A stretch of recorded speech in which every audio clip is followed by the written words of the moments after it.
Stephen Clark had waited months for this applause. Standing beneath the lights at his company's expansion celebration, he smiled as cameras turned toward his wife. Then, before executives, investors, employees, and reporters, he laughed at Brittany Clark's weight, joking that success deserved a better-looking partner. The crowd answered with uneasy laughter. Brittany said nothing. She simply met his eyes.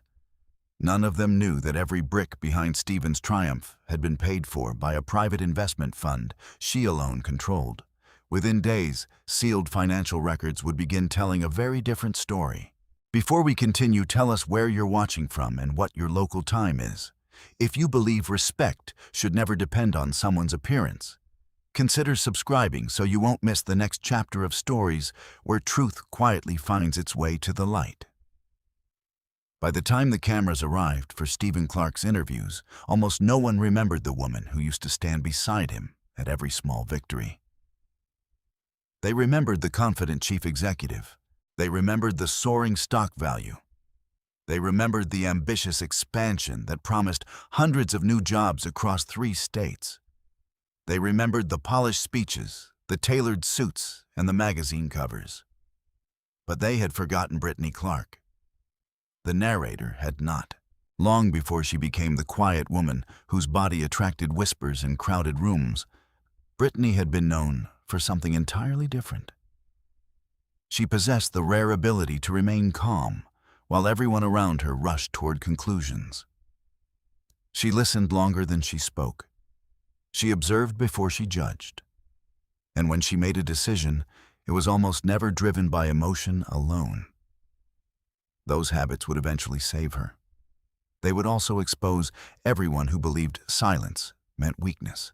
At 35, Brittany carried more weight than she had during her college years.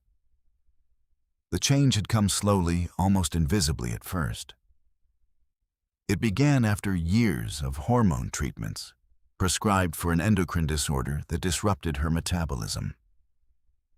The medication stabilized one problem while quietly creating another. Pounds accumulated despite disciplined eating habits and regular medical supervision. Stress accelerated what medicine had already begun. Building a marriage, supporting a struggling business, managing responsibilities she never discussed with anyone outside a small circle of trusted professionals. Every year seemed to add another layer of exhaustion. Her doctors encouraged patience instead of impossible expectations.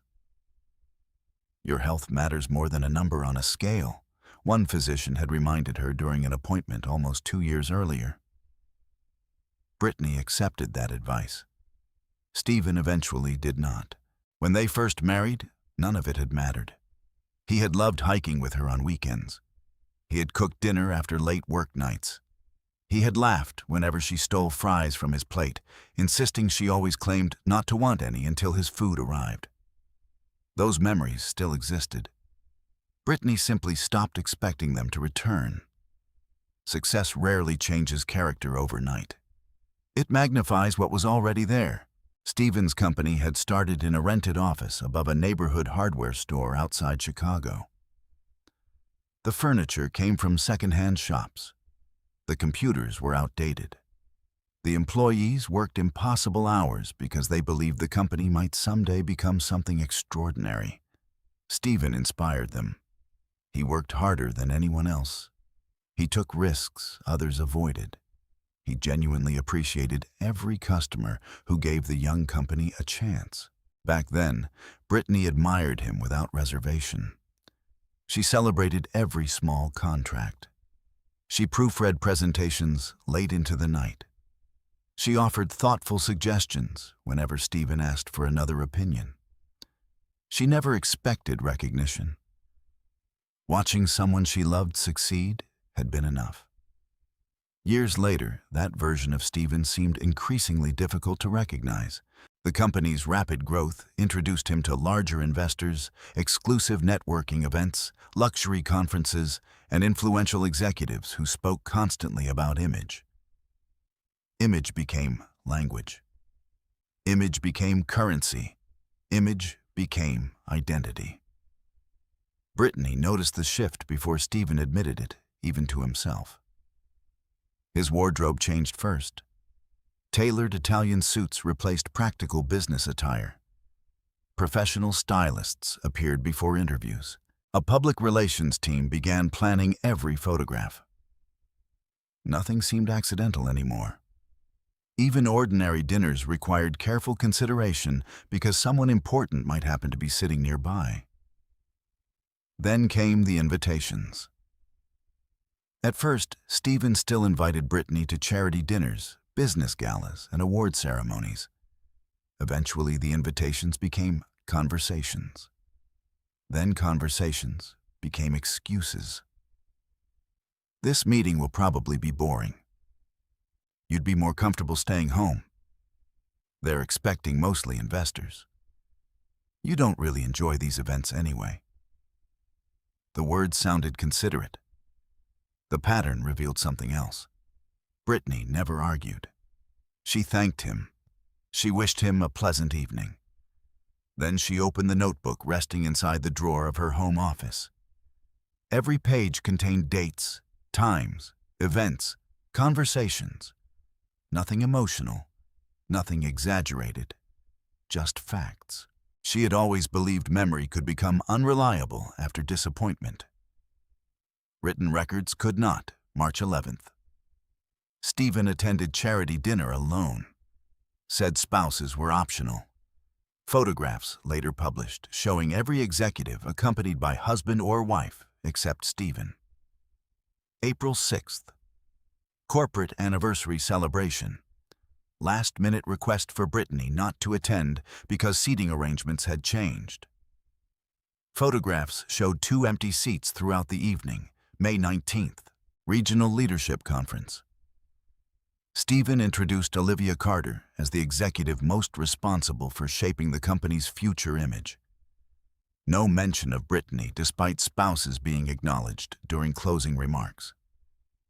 Each entry remained brief, objective, precise. She never added opinions. She simply documented reality exactly as it unfolded.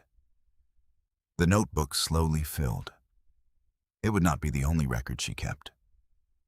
Brittany also created organized digital folders, emails, calendar invitations, public event schedules, corporate newsletters, photographs released by the communications department. She saved everything without announcing that she was doing so. Not because she planned revenge, because she believed truth deserved preservation. People often remembered conversations differently after circumstances changed. Documents rarely suffered from selective memory. Meanwhile, Stephen continued climbing. Business magazines praised his leadership. Television hosts invited him to discuss entrepreneurship. Industry organizations honored him for innovation. Employees admired his confidence. Most of them had no reason to suspect anything was wrong inside his marriage. Whenever Brittany visited headquarters, she remained kind to everyone. She learned receptionists' names. She remembered birthdays. She asked assistants about their children. The cleaning staff appreciated that she greeted them exactly as warmly as visiting executives. Many employees quietly wondered why someone so gracious appeared less frequently every year. No one asked directly. Corporate culture discouraged personal questions. Only one person seemed constantly uncomfortable with the changing atmosphere. Emily Turner. Stephen's executive assistant had worked beside him for nearly 7 years. She remembered the earliest days. She remembered Brittany carrying coffee into late-night meetings because the young company could not yet afford catering. She remembered Brittany assembling presentation binders by hand before important investor pitches. She remembered seeing the couple celebrate their first profitable quarter with inexpensive takeout because every available dollar belonged inside the business. Emily noticed how differently Stephen behaved now. Whenever Brittany entered the building, Stephen often appeared distracted rather than pleased. Meetings suddenly became urgent. schedules unexpectedly changed. Introductions grew shorter. Emily never commented. She simply observed. Brittany noticed Emily's expression more than once. Neither woman mentioned it. Silence sometimes communicated more honestly than conversation. Outside the office, Brittany continued living quietly. She maintained routines that required no audience. Morning walks, medical appointments, volunteer work at a community literacy center, reading financial reports over tea, speaking weekly with her physicians about managing long-term health instead of chasing unrealistic physical expectations. She refused to define herself by the reflection that strangers judged so quickly. Her worth had never depended on becoming the smallest woman in any room.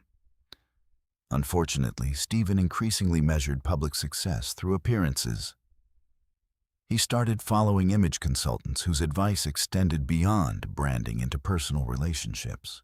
Magazine interviews featured discussions about executive lifestyles, luxury, prestige, perfection.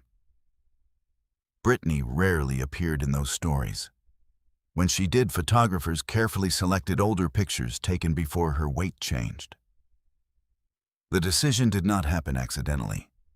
Someone inside the communications department made those choices repeatedly. Brittany noticed. She saved each publication inside another folder. Date, publication, photograph, caption. Nothing escaped her attention. The narrator already knew what Brittany herself only suspected.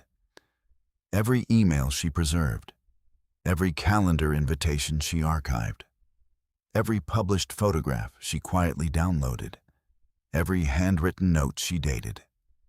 Each one represented another small thread. Separate, they appeared meaningless. Together, they were weaving a record that no public apology would ever erase. Stephen believed success had erased the past. Brittany understood something far more enduring. Success could reshape reputation. It could influence headlines. It could impress strangers. But eventually, every decision left a paper trail. And paper trails had an extraordinary habit of leading back to the truth. The first time Stephen Clark met Brittany, neither of them was dressed for success. He wore a wrinkled blue button-down shirt that had been ironed in haste before an entrepreneurship seminar at a public university in Illinois. His laptop was nearly a decade old, its battery lasting barely an hour before demanding another outlet. His presentation slides were ambitious, but rough, filled with ideas that exceeded the resources available to him. Brittany sat quietly in the back row. She had registered for the seminar under her own name, never mentioning the family behind it. No one in the room recognized that surname anymore, because her relatives had spent decades avoiding publicity.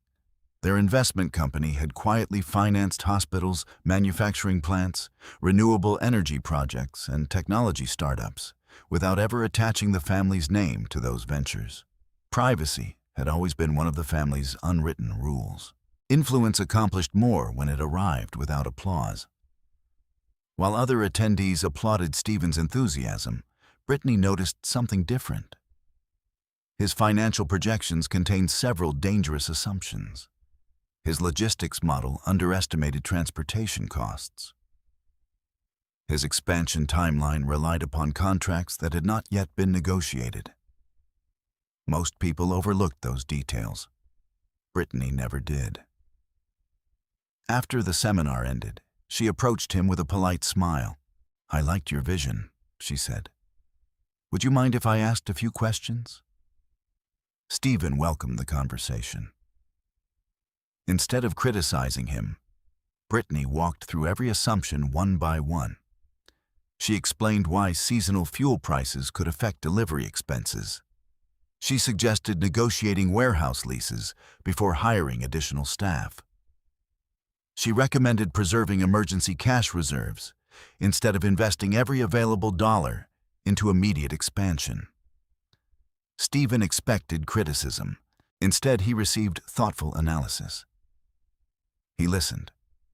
That impressed Brittany more than anything else. Many entrepreneurs defended every mistake. Stephen wrote down every suggestion. Before they left the building, he thanked her sincerely. "I hope we meet again," he said. Neither of them realized how profoundly that chance meeting would reshape their lives. Over the following months, they met often. Sometimes they discussed business over coffee. Sometimes they walked through neighborhood parks while talking about books, family, and the future. Stephen admired Brittany because she never seemed interested in appearances. She wore comfortable clothes instead of designer labels. She drove an ordinary sedan, despite being perfectly capable of purchasing something far more expensive. She never talked about money. When he asked about her work, Brittany simply explained that she assisted with long-term investment analysis for a private firm. The explanation was true. It simply omitted nearly everything. She did assist with investment analysis. She also possessed authority that few people inside the firm could challenge. Years earlier, Brittany's grandfather had insisted every future family leader understand business from the ground up. She was never allowed to inherit responsibility simply because of her last name. She earned finance degrees. She worked anonymously in research departments. She evaluated struggling companies whose owners never knew the young analyst reviewing their futures would someday oversee billions of dollars in investments. Every recommendation she submitted required evidence. Numbers, risk assessments, independent verification. Emotion carried little weight inside the investment committee. Facts carried everything. That philosophy shaped Brittany's entire life. She trusted documentation over promises, preparation over optimism, character over charm. Stephen loved that about her. He often joked that Brittany could identify problems before they existed. She laughed. "If you look carefully enough," she once told him, "most problems leave clues long before they become emergencies." At the time, Stephen admired her caution. Years later, he would resent it. Their relationship grew naturally. Neither rushed. Neither pretended to be someone else. Stephen introduced Brittany to his small team working inside the cramped office above the hardware store. The employees liked her immediately. She remembered everyone's names after meeting them once. She stayed late helping organize proposal documents before investor meetings. When one employee's child became seriously ill, Brittany quietly paid several medical bills without revealing where the money had come from. The family believed an anonymous charity had stepped in. Only Brittany and her accountant knew otherwise. She preferred gratitude directed toward hope rather than herself. Eventually, Stephen proposed. The engagement ring was modest. He apologized repeatedly because he wished he could afford something larger. Brittany smiled, slipped it onto her finger, and told him she would rather build a meaningful life than wear an expensive diamond. She meant every word. Their wedding reflected the same philosophy: close family, close friends, simple decorations, no luxury ballroom, no celebrity guests, no headlines. It was exactly the kind of celebration both believed represented who they were. For several years after their marriage, life remained uncomplicated. Stephen focused on expanding his company. Brittany continued advising investment projects while quietly reviewing Stephen's business plans whenever he requested another opinion. She never told him what to do. She asked questions instead. What happens if revenue slows? How much cash remains if this contract falls through? Do you have a second supplier? Those conversations strengthened the company. Stephen gradually became known for making careful decisions during uncertain markets. Business journalists praised his discipline. Investors admired his patience. Stephen accepted every compliment. Rarely did anyone realize many of the questions shaping those decisions had first been asked around the Clarks' dinner table Brittany never corrected the misunderstanding. Recognition had never motivated her. Watching Stephen succeed genuinely brought her happiness. As the company grew larger, opportunities appeared. One national retailer expressed interest in signing a long-term distribution agreement. The contract promised extraordinary growth. It also required infrastructure Stephen's company did not yet possess. New warehouses, additional vehicles, expanded software systems, regional offices. The opportunity could transform the business. It could also destroy it if financing collapsed halfway through implementation. Stephen became consumed with excitement. He believed this was the breakthrough he had been waiting for. Late at night, he spread spreadsheets across the dining room table. Cash flow forecasts, hiring schedules, construction estimates, loan calculations. Sometimes the numbers worked. Sometimes they did not. Brittany reviewed everything carefully. One evening, she placed a yellow notepad beside his laptop.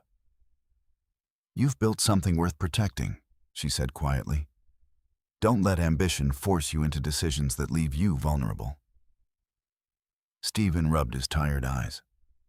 "I don't want to miss the opportunity." "You don't have to." He looked at her. "What do you mean?" "There are other ways to finance growth besides traditional bank loans." Stephen smiled. "I've already contacted every major lender." "I wasn't thinking about lenders," he laughed softly. "Then who?" Brittany hesitated for only a moment. "I know people who understand long-term investments." That answer satisfied him. He assumed she meant professional contacts developed through her work.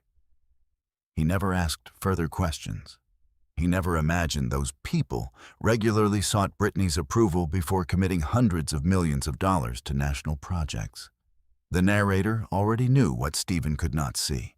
Inside Brittany's private office, locked behind encrypted files and confidentiality agreements, rested documents identifying her as the final approving authority for one of the country's most respected private investment funds. Only 6 executives inside the organization possessed equal authority. Their names never appeared in newspapers. Their photographs never appeared on magazine covers. Their influence existed inside boardrooms, not television studios. Brittany preferred it that way. She believed quiet decisions often produced the greatest impact. Stephen, meanwhile, increasingly associated success with visibility. Interviews, awards, recognition, public admiration. Neither philosophy seemed dangerous on its own. But together, they were beginning to move in opposite directions. Neither husband nor wife fully understood how far apart those paths would eventually lead. The distance did not begin with betrayal. It began with assumptions. Stephen assumed he understood everything about the woman he married. Brittany assumed the man she loved would remain grounded, regardless of success. Both assumptions would soon be tested. Only one would survive. The opportunity that promised to make Stephen Clark a nationally recognized executive nearly destroyed everything he had spent a decade building. It arrived in the form of a single contract. A major retail distribution company wanted Stephen's logistics firm to manage its expanding operations across the Midwest. The agreement covered thousands of weekly shipments, guaranteed steady revenue for years, and positioned the company to compete with businesses several times its size. Industry analysts called it a once-in-a-generation breakthrough. Stephen called it destiny. Brittany called it dangerous. Not because the contract lacked value, because the company was not financially prepared for the speed of the expansion it demanded. Winning the contract required opening 3 regional distribution centers within 12 months. New warehouse leases had to be signed. Hundreds of employees would need to be hired. Entire vehicle fleets had to be purchased or leased. Software systems required expensive upgrades capable of managing dramatically higher shipping volumes. Insurance coverage alone would increase by millions of dollars annually. The numbers looked impressive on presentation slides. They looked terrifying on balance sheets. Kevin Brooks, the company's chief financial officer, spent nearly 2 weeks reviewing every scenario imaginable. Late one evening, he entered Stephen's office carrying a thick binder. "I've run the projections 6 different ways." Stephen looked up hopefully. "And?" Kevin sat across from him before answering. "If everything goes perfectly, we succeed." Stephen smiled. "I knew it." Kevin didn't smile back. "If one major client delays payment," he opened the binder, "or fuel prices increase significantly," another page turned, "or construction costs exceed projections," another page, "or interest rates rise before we close financing." He stopped. "We run out of cash in less than 9 months." The office became quiet. Stephen stared at the financial models without speaking. Kevin continued carefully. "We don't have enough working capital to survive unexpected delays." "What about bank financing?" "I've already contacted the lenders." "And," Kevin exhaled slowly, "they want more collateral than we can provide." Over the next month, Stephen personally met executives from 3 major commercial banks. Each meeting followed almost the same pattern. They praised his leadership. They admired the company's growth. They complimented the expansion strategy. Then they declined the loan. The first bank considered the project too aggressive. The second questioned whether the company possessed enough reserves.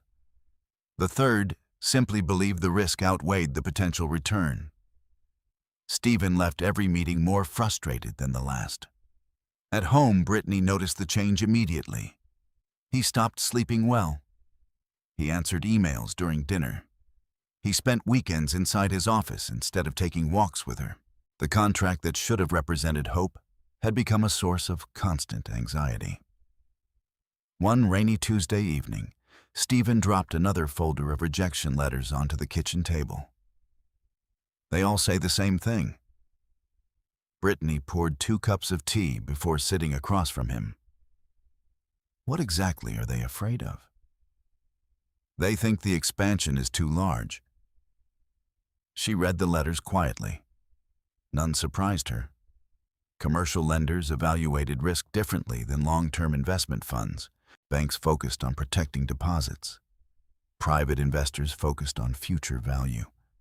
The distinction mattered. Stephen rubbed his forehead. "I've spent 10 years building this company." "I know." "And now I'm finally close." "I know. I can't lose this opportunity." Brittany studied him for several moments. "You may not have to." He looked at her. "What do you mean?"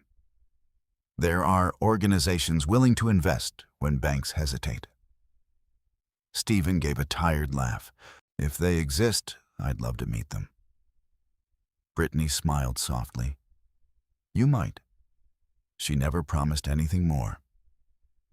The following morning, Brittany drove not to her neighborhood office, but to a quiet building on Chicago's financial district. There were no company logos covering the entrance, no advertising, no public reception area, only discreet security and a private elevator. Most people walking past the building never realized billions of dollars in investments were managed inside. Daniel Foster was already waiting when she arrived. He had served as the Clark Family Investment Trust's chief legal counsel for almost 15 years. He stood as Brittany entered the conference room. "Good morning." "Morning, Daniel." "I've reviewed the preliminary materials." "So have I." He slid several folders across the polished wooden table. "The company has strong fundamentals." "It does." "The management team appears capable." "They are." "The expansion carries measurable risk." Brittany nodded. I agree. Daniel folded his hands.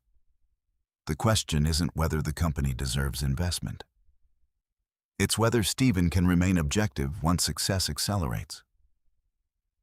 Brittany didn't answer immediately. Instead, she looked through the financial summaries one more time. Revenue growth remained consistent. Employee retention exceeded industry averages.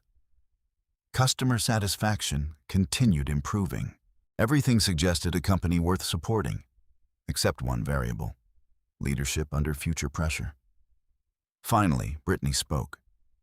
We invest in businesses. Daniel nodded. But we also invest in people. Exactly. And she looked toward the window overlooking downtown Chicago. I still believe in the business. Daniel understood what she wasn't saying.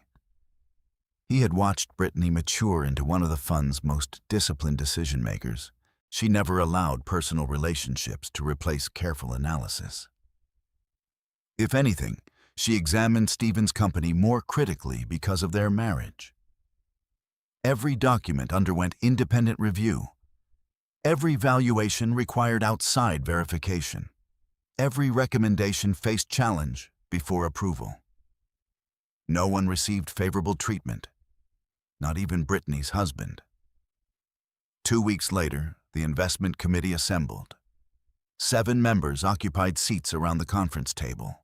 The discussion lasted nearly 4 hours. Risk models appeared on large presentation screens, market forecasts, cash flow analyses, competitive research, legal opinions.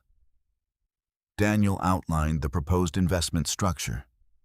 The funding will be distributed through multiple holding companies. One committee member asked, "Why such complexity?" Daniel answered calmly, "To preserve confidentiality." Another member looked toward Brittany. "Do you support that condition?" "I do." "Why?" she answered without hesitation. "Because Stephen must continue leading the company based on merit, not on his relationship with me." Silence settled across the room. Finally, the committee chairman spoke. "The proposal," Brittany placed her vote. "Approve." One by one, the others followed. The investment passed unanimously. The structure Daniel later created reflected years of legal experience. Rather than transferring money directly from Brittany's family investment trust, the capital flowed through several independent investment entities, each legally connected, yet professionally separated. The arrangement protected both the company and Brittany's privacy. Only Daniel and 2 senior compliance officers knew the complete ownership structure. Stephen's name never appeared beside Brittany's, anywhere within the investment documentation. The final agreements contained another important provision: a morality and governance clause. It required senior leadership to maintain ethical conduct consistent with the values presented during investment negotiations. Public actions capable of seriously damaging corporate governance or investor confidence could trigger formal review. Most executives considered the clause routine. Stephen barely noticed it before signing. He trusted his attorneys. He assumed nothing inside the agreement would ever become relevant. Weeks later, Kevin Brooks rushed into Stephen's office carrying unexpected news. "We got financing." Stephen stood immediately. "What?" "The investment committee approved everything." "Who are they?" Kevin shook his head. "They're private." Stephen laughed with relief. "I don't care who they are." He grabbed Kevin's shoulders. "They saved us." Construction began almost immediately. Warehouse contracts were signed. Hiring expanded. Equipment orders filled manufacturing schedules months in advance. Industry publications praised Stephen's ability to secure funding despite difficult lending conditions. Journalists repeatedly asked the same question: "How did you convince investors when the banks said no?" Stephen usually smiled before answering. "They believed in my vision." Perhaps they did. But vision alone had never transferred tens of millions of dollars into corporate accounts. Someone had quietly studied every balance sheet, reviewed every risk, accepted every potential loss, and then signed the authorization that made Stephen's future possible. That signature belonged to Brittany. Stephen would not learn that truth for a very long time. By then, the documents would no longer represent generosity. They would become evidence. Success did not arrive all at once. It appeared in small victories that gradually became impossible to ignore. The first regional distribution center opened ahead of schedule. 3 months later, the second facility began operating at nearly full capacity. By the end of the year, delivery times had fallen dramatically while customer satisfaction reached record levels. Industry analysts praised Brittany Clark's company as one of the fastest-growing logistics businesses in the Midwest. Magazine covers followed. Business awards followed. Television interviews followed. Every achievement reinforced the same public narrative. Brittany Clark was a visionary entrepreneur who had transformed a modest startup into a thriving enterprise through determination and exceptional leadership. Much of that story was true. It simply was not the entire truth. The narrator already knew what almost everyone else overlooked. Behind every expansion milestone stood a chain of financial approvals that traced quietly back to Brittany Clark. Not because she managed daily operations, not because she interfered with Stephen's leadership, but because she had made certain the company survived long enough for his vision to become reality. She never expected anyone to know. Recognition had never been part of the agreement she made with herself years earlier. Watching the company succeed had once been enough. Unfortunately, success was changing Stephen in ways neither of them had anticipated.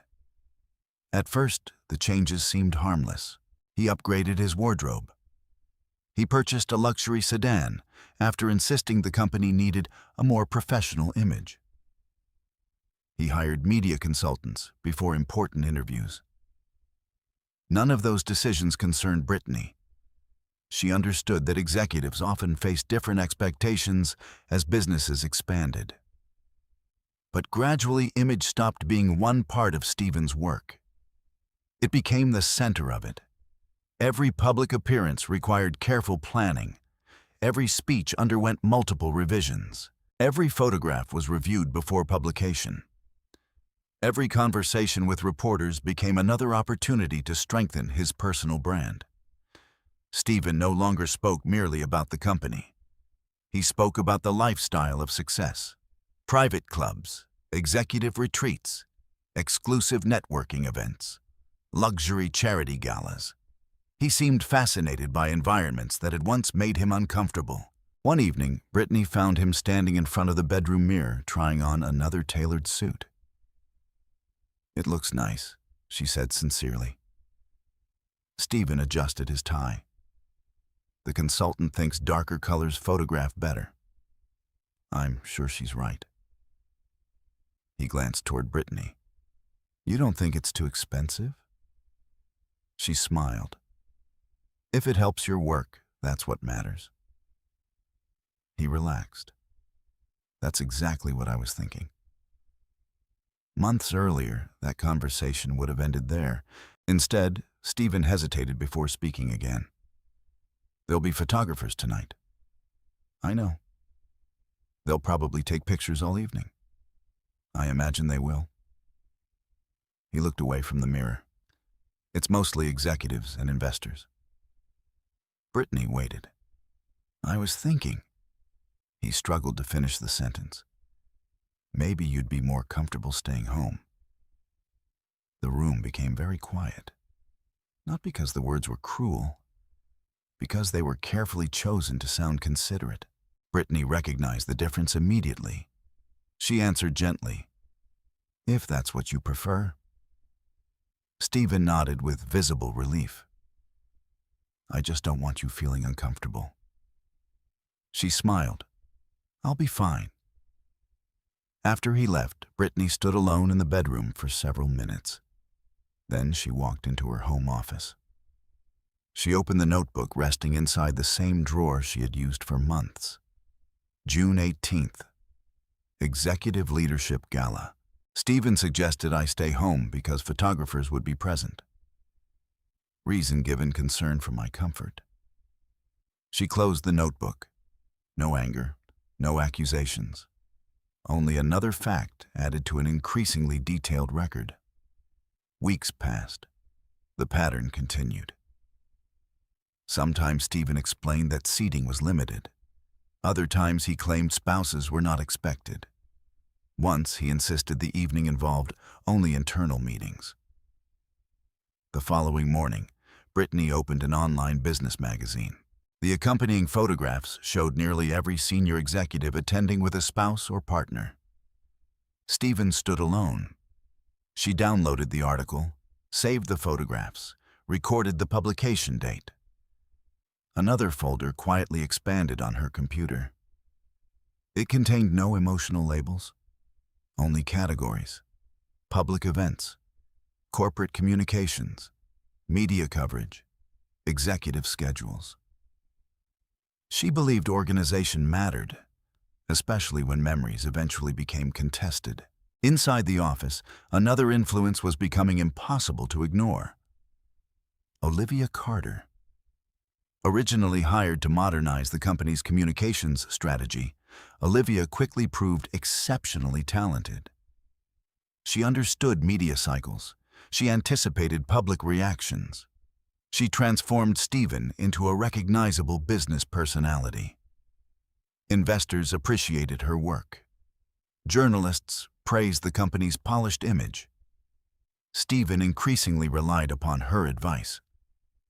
Sometimes for marketing, sometimes for interviews. Eventually for matters extending well beyond communications. One afternoon, Brittany visited headquarters to deliver documents Stephen had accidentally left at home. Emily Turner welcomed her warmly. "It's good to see you." "You too." Emily accepted the folder.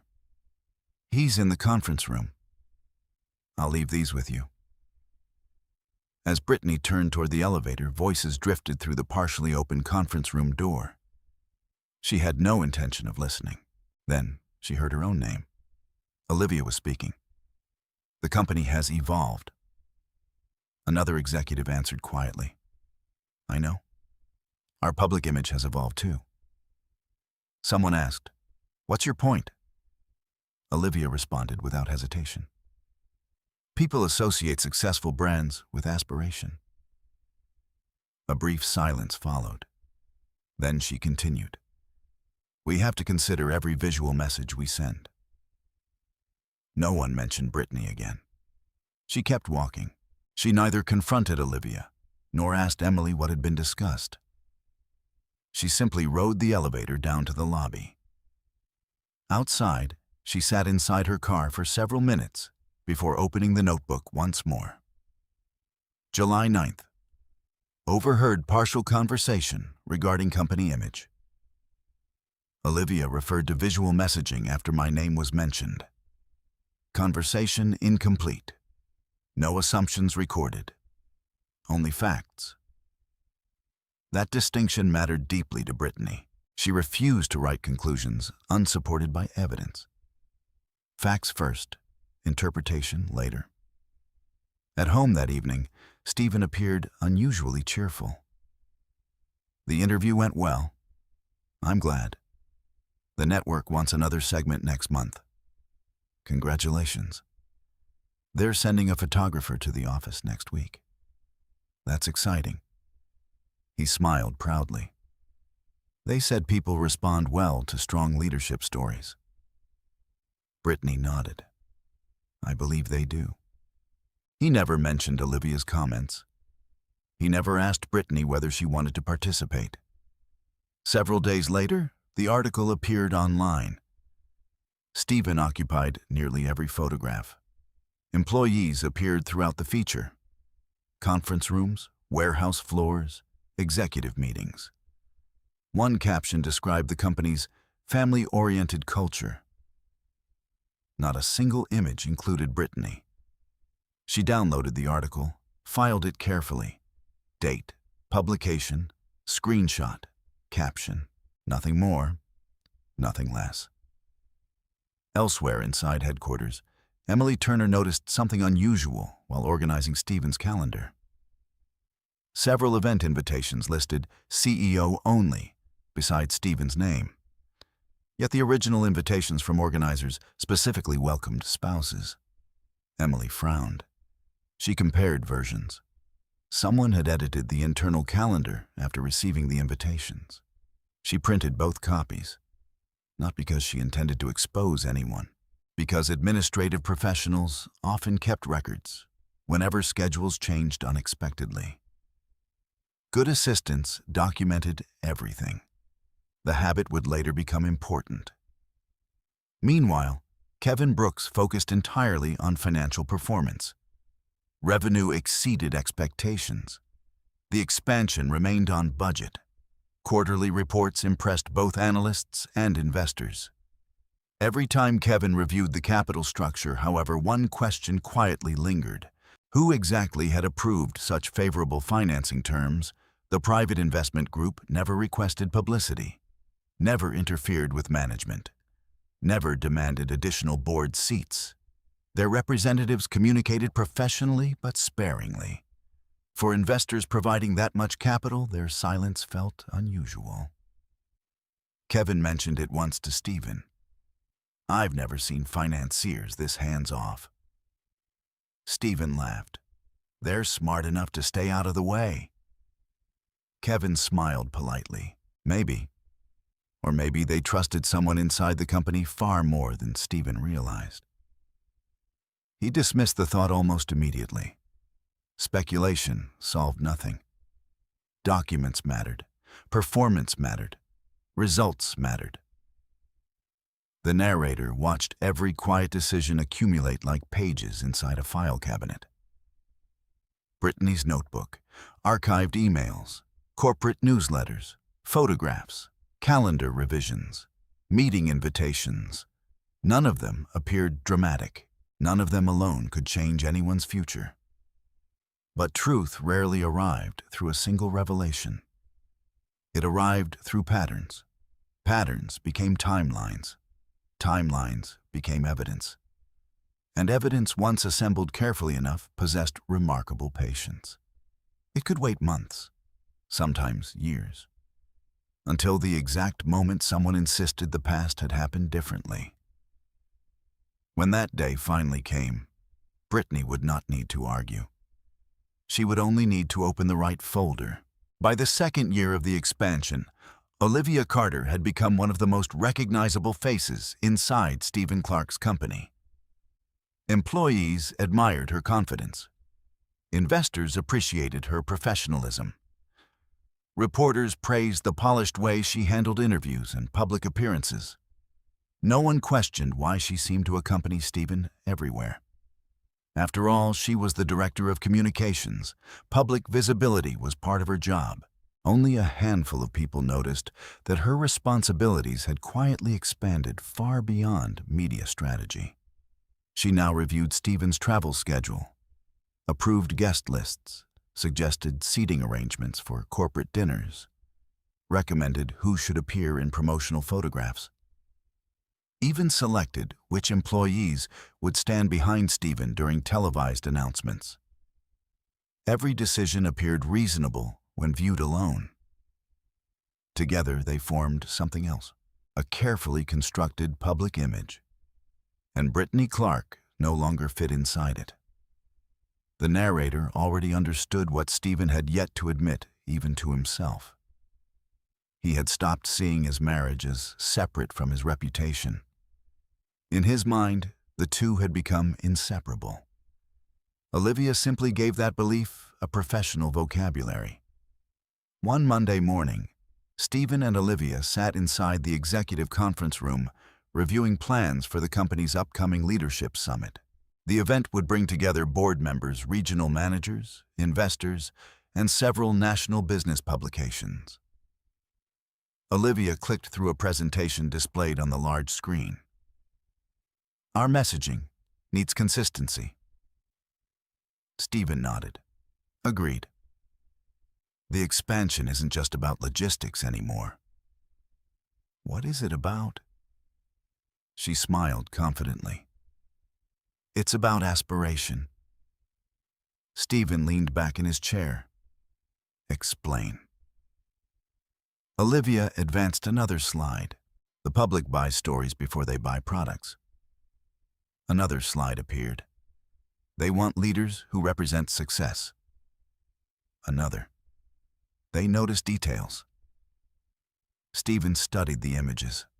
Luxury conference stages, modern office spaces, executives smiling beside elegant spouses. Everything looked carefully choreographed. Olivia folded her hands. Every photograph sends a message. Stephen nodded slowly. I understand. She hesitated. Then we need to discuss Brittany. Silence settled across the room. Stephen looked toward the window. Olivia continued carefully. I'm not questioning your marriage. I know. I'm talking about branding. Stephen remained quiet. Olivia chose every word with deliberate precision. The media is becoming increasingly visual. He still said nothing. Our competitors invest millions creating executive images that reinforce confidence. Stephen finally spoke. What exactly are you suggesting? Olivia answered without emotion. That Brittany shouldn't become the focus of conversations unrelated to the business. Stephen looked uncomfortable. I've never asked anyone to criticize her. You haven't. She paused. But you can't control what social media chooses to discuss. That sentence lingered. Stephen disliked hearing it, because part of him already feared it might be true. Olivia noticed the hesitation. She pressed no further. Instead, she changed the subject. We'll finalize the event schedule tomorrow. The meeting ended. Stephen walked back to his office carrying more than presentation materials. He carried doubt. Not about Brittany herself, about how other people perceived her. That distinction would slowly reshape his decisions. Across town, Brittany spent the morning reviewing investment reports. Unlike Stephen's office, hers remained remarkably simple. A large wooden desk, bookshelves filled with financial journals, family photographs, no awards displayed, no framed magazine covers. Success inside the Clark Family Investment Trust measured itself differently. Performance, integrity, long-term impact. Those were the only metrics that mattered. Daniel Foster entered carrying several folders. Quarterly portfolio review. Brittany accepted them. Anything urgent? Nothing unexpected. He sat across from her. The logistics company continues outperforming projections. Brittany smiled quietly. That's good. Daniel studied her expression. You've never attended one of their board meetings? No. You have the right. I know. Why stay invisible? She closed one report before answering. Because visibility changes relationships. Daniel nodded. Stephen still doesn't know. No. Sometimes I wonder if keeping the secret protects him. He stopped. Or protects you. Brittany looked out the window. Maybe both. Daniel didn't argue. Years of legal work had taught him that complicated truths rarely fit inside simple answers. Back at headquarters, Emily Turner noticed another change. A package of invitations for the Leadership Summit had arrived from the event organizers. She opened the envelope and compared the printed guest list with the internal calendar. The organizer's invitation read, "Executive guests are warmly invited to attend with their spouses." The internal schedule prepared by Olivia's department read, "CEO attends alone." Emily frowned. She checked earlier drafts. Someone had revised the calendar 3 days earlier. She quietly printed both versions before placing them inside an administrative file. No accusation, no complaint, only documentation. Good assistants preserved records. Experience had taught Emily that schedules often became important months after everyone forgot who changed them. Later that afternoon, Brittany unexpectedly visited headquarters. She had baked blueberry muffins for several employees celebrating work anniversaries. Nothing elaborate, just a simple gesture. Receptionist Megan Dawson smiled immediately. "Mrs. Clark, it's been too long." "It's nice to see you, Megan." Several warehouse supervisors passing through the lobby greeted Brittany warmly. One maintenance technician thanked her for remembering his daughter's graduation months earlier.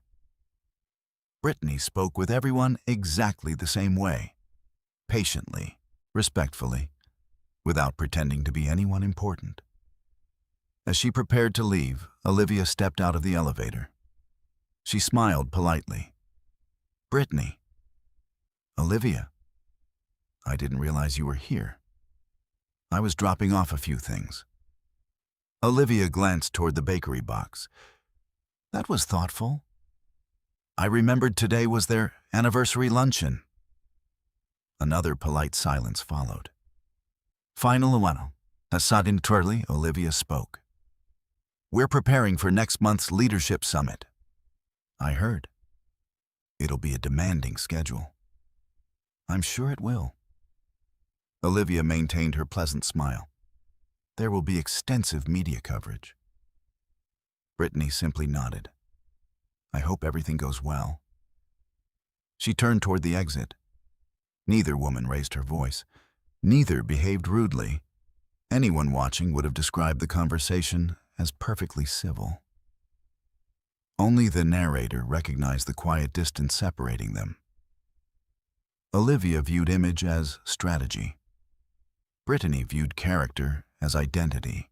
Those philosophies could occupy the same room. They could never become the same thing. That evening, Stephen returned home unusually late. "The summit planning is taking forever." Brittany served dinner. "I'm sure there are many details." "There are." He ate quietly before speaking again.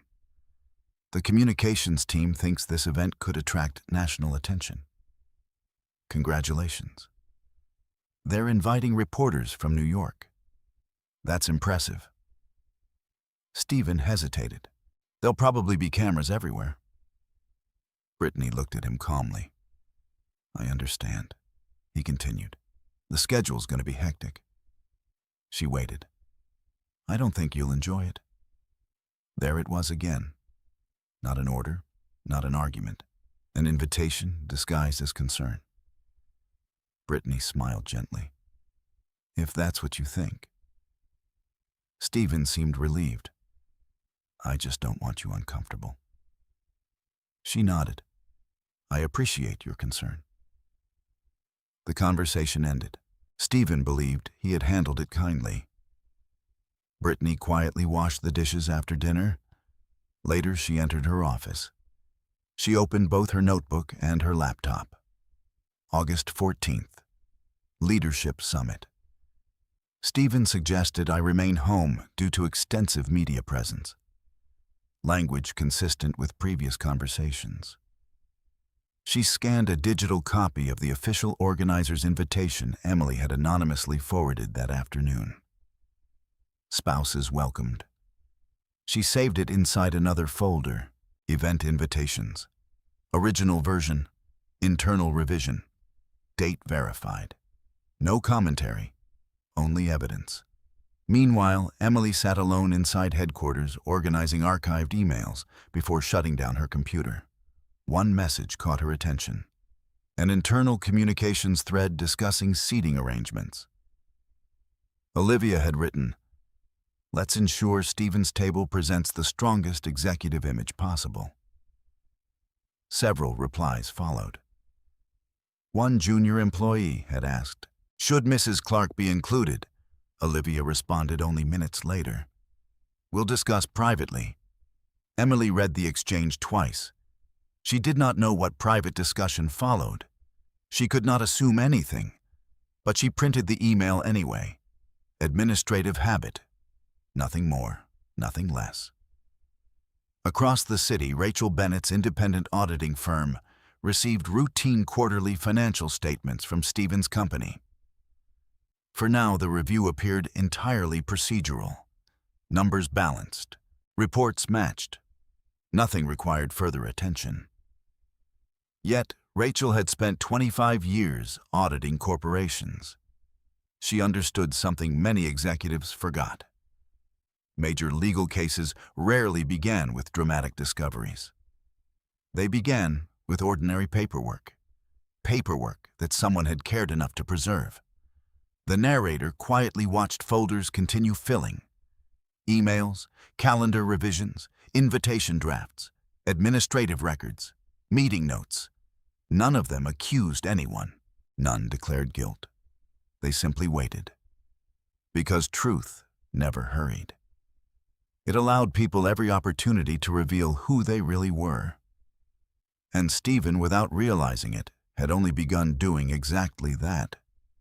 Autumn arrived with a kind of crisp weather that made Chicago's skyline appear sharper than usual. Inside Stephen Clark's company, however, no one had time to admire the changing season. Every department was preparing for a single event, the Expansion Leadership Celebration. Originally conceived as a ceremony marking the successful completion of the company's largest growth initiative, the event had evolved into something much bigger. National business media had confirmed attendance. Several institutional investors planned to send representatives. Government officials responsible for regional economic development had accepted invitations. Executives from partner companies would be present. More than 600 guests were expected. For Stephen, it represented the most important evening of his career. For Brittany, it would become the final test of her patience. The narrator already knew that neither of them would leave the ballroom unchanged. 3 weeks before the celebration, Olivia Carter gathered the communications department inside the executive conference room. Large digital displays covered one wall. Each screen showed seating charts, presentation schedules, stage designs, media positions, and camera angles. Nothing had been left to chance. Olivia stood confidently before the room. "We have one opportunity to tell the company's story." She clicked to the next slide. "Our goal isn't simply hosting an event." Another slide appeared. "Our goal is controlling the narrative." No one questioned the statement. Public relations professionals understood exactly what she meant. The audience rarely remembered every speech. They remembered impressions, images, moments. Those became headlines. Olivia assigned responsibilities one by one.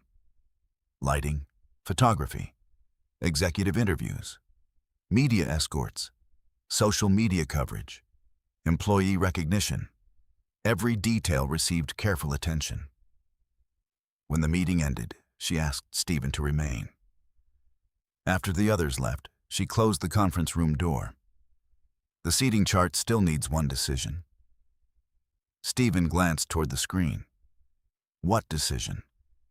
The CEO's table. He studied the layout.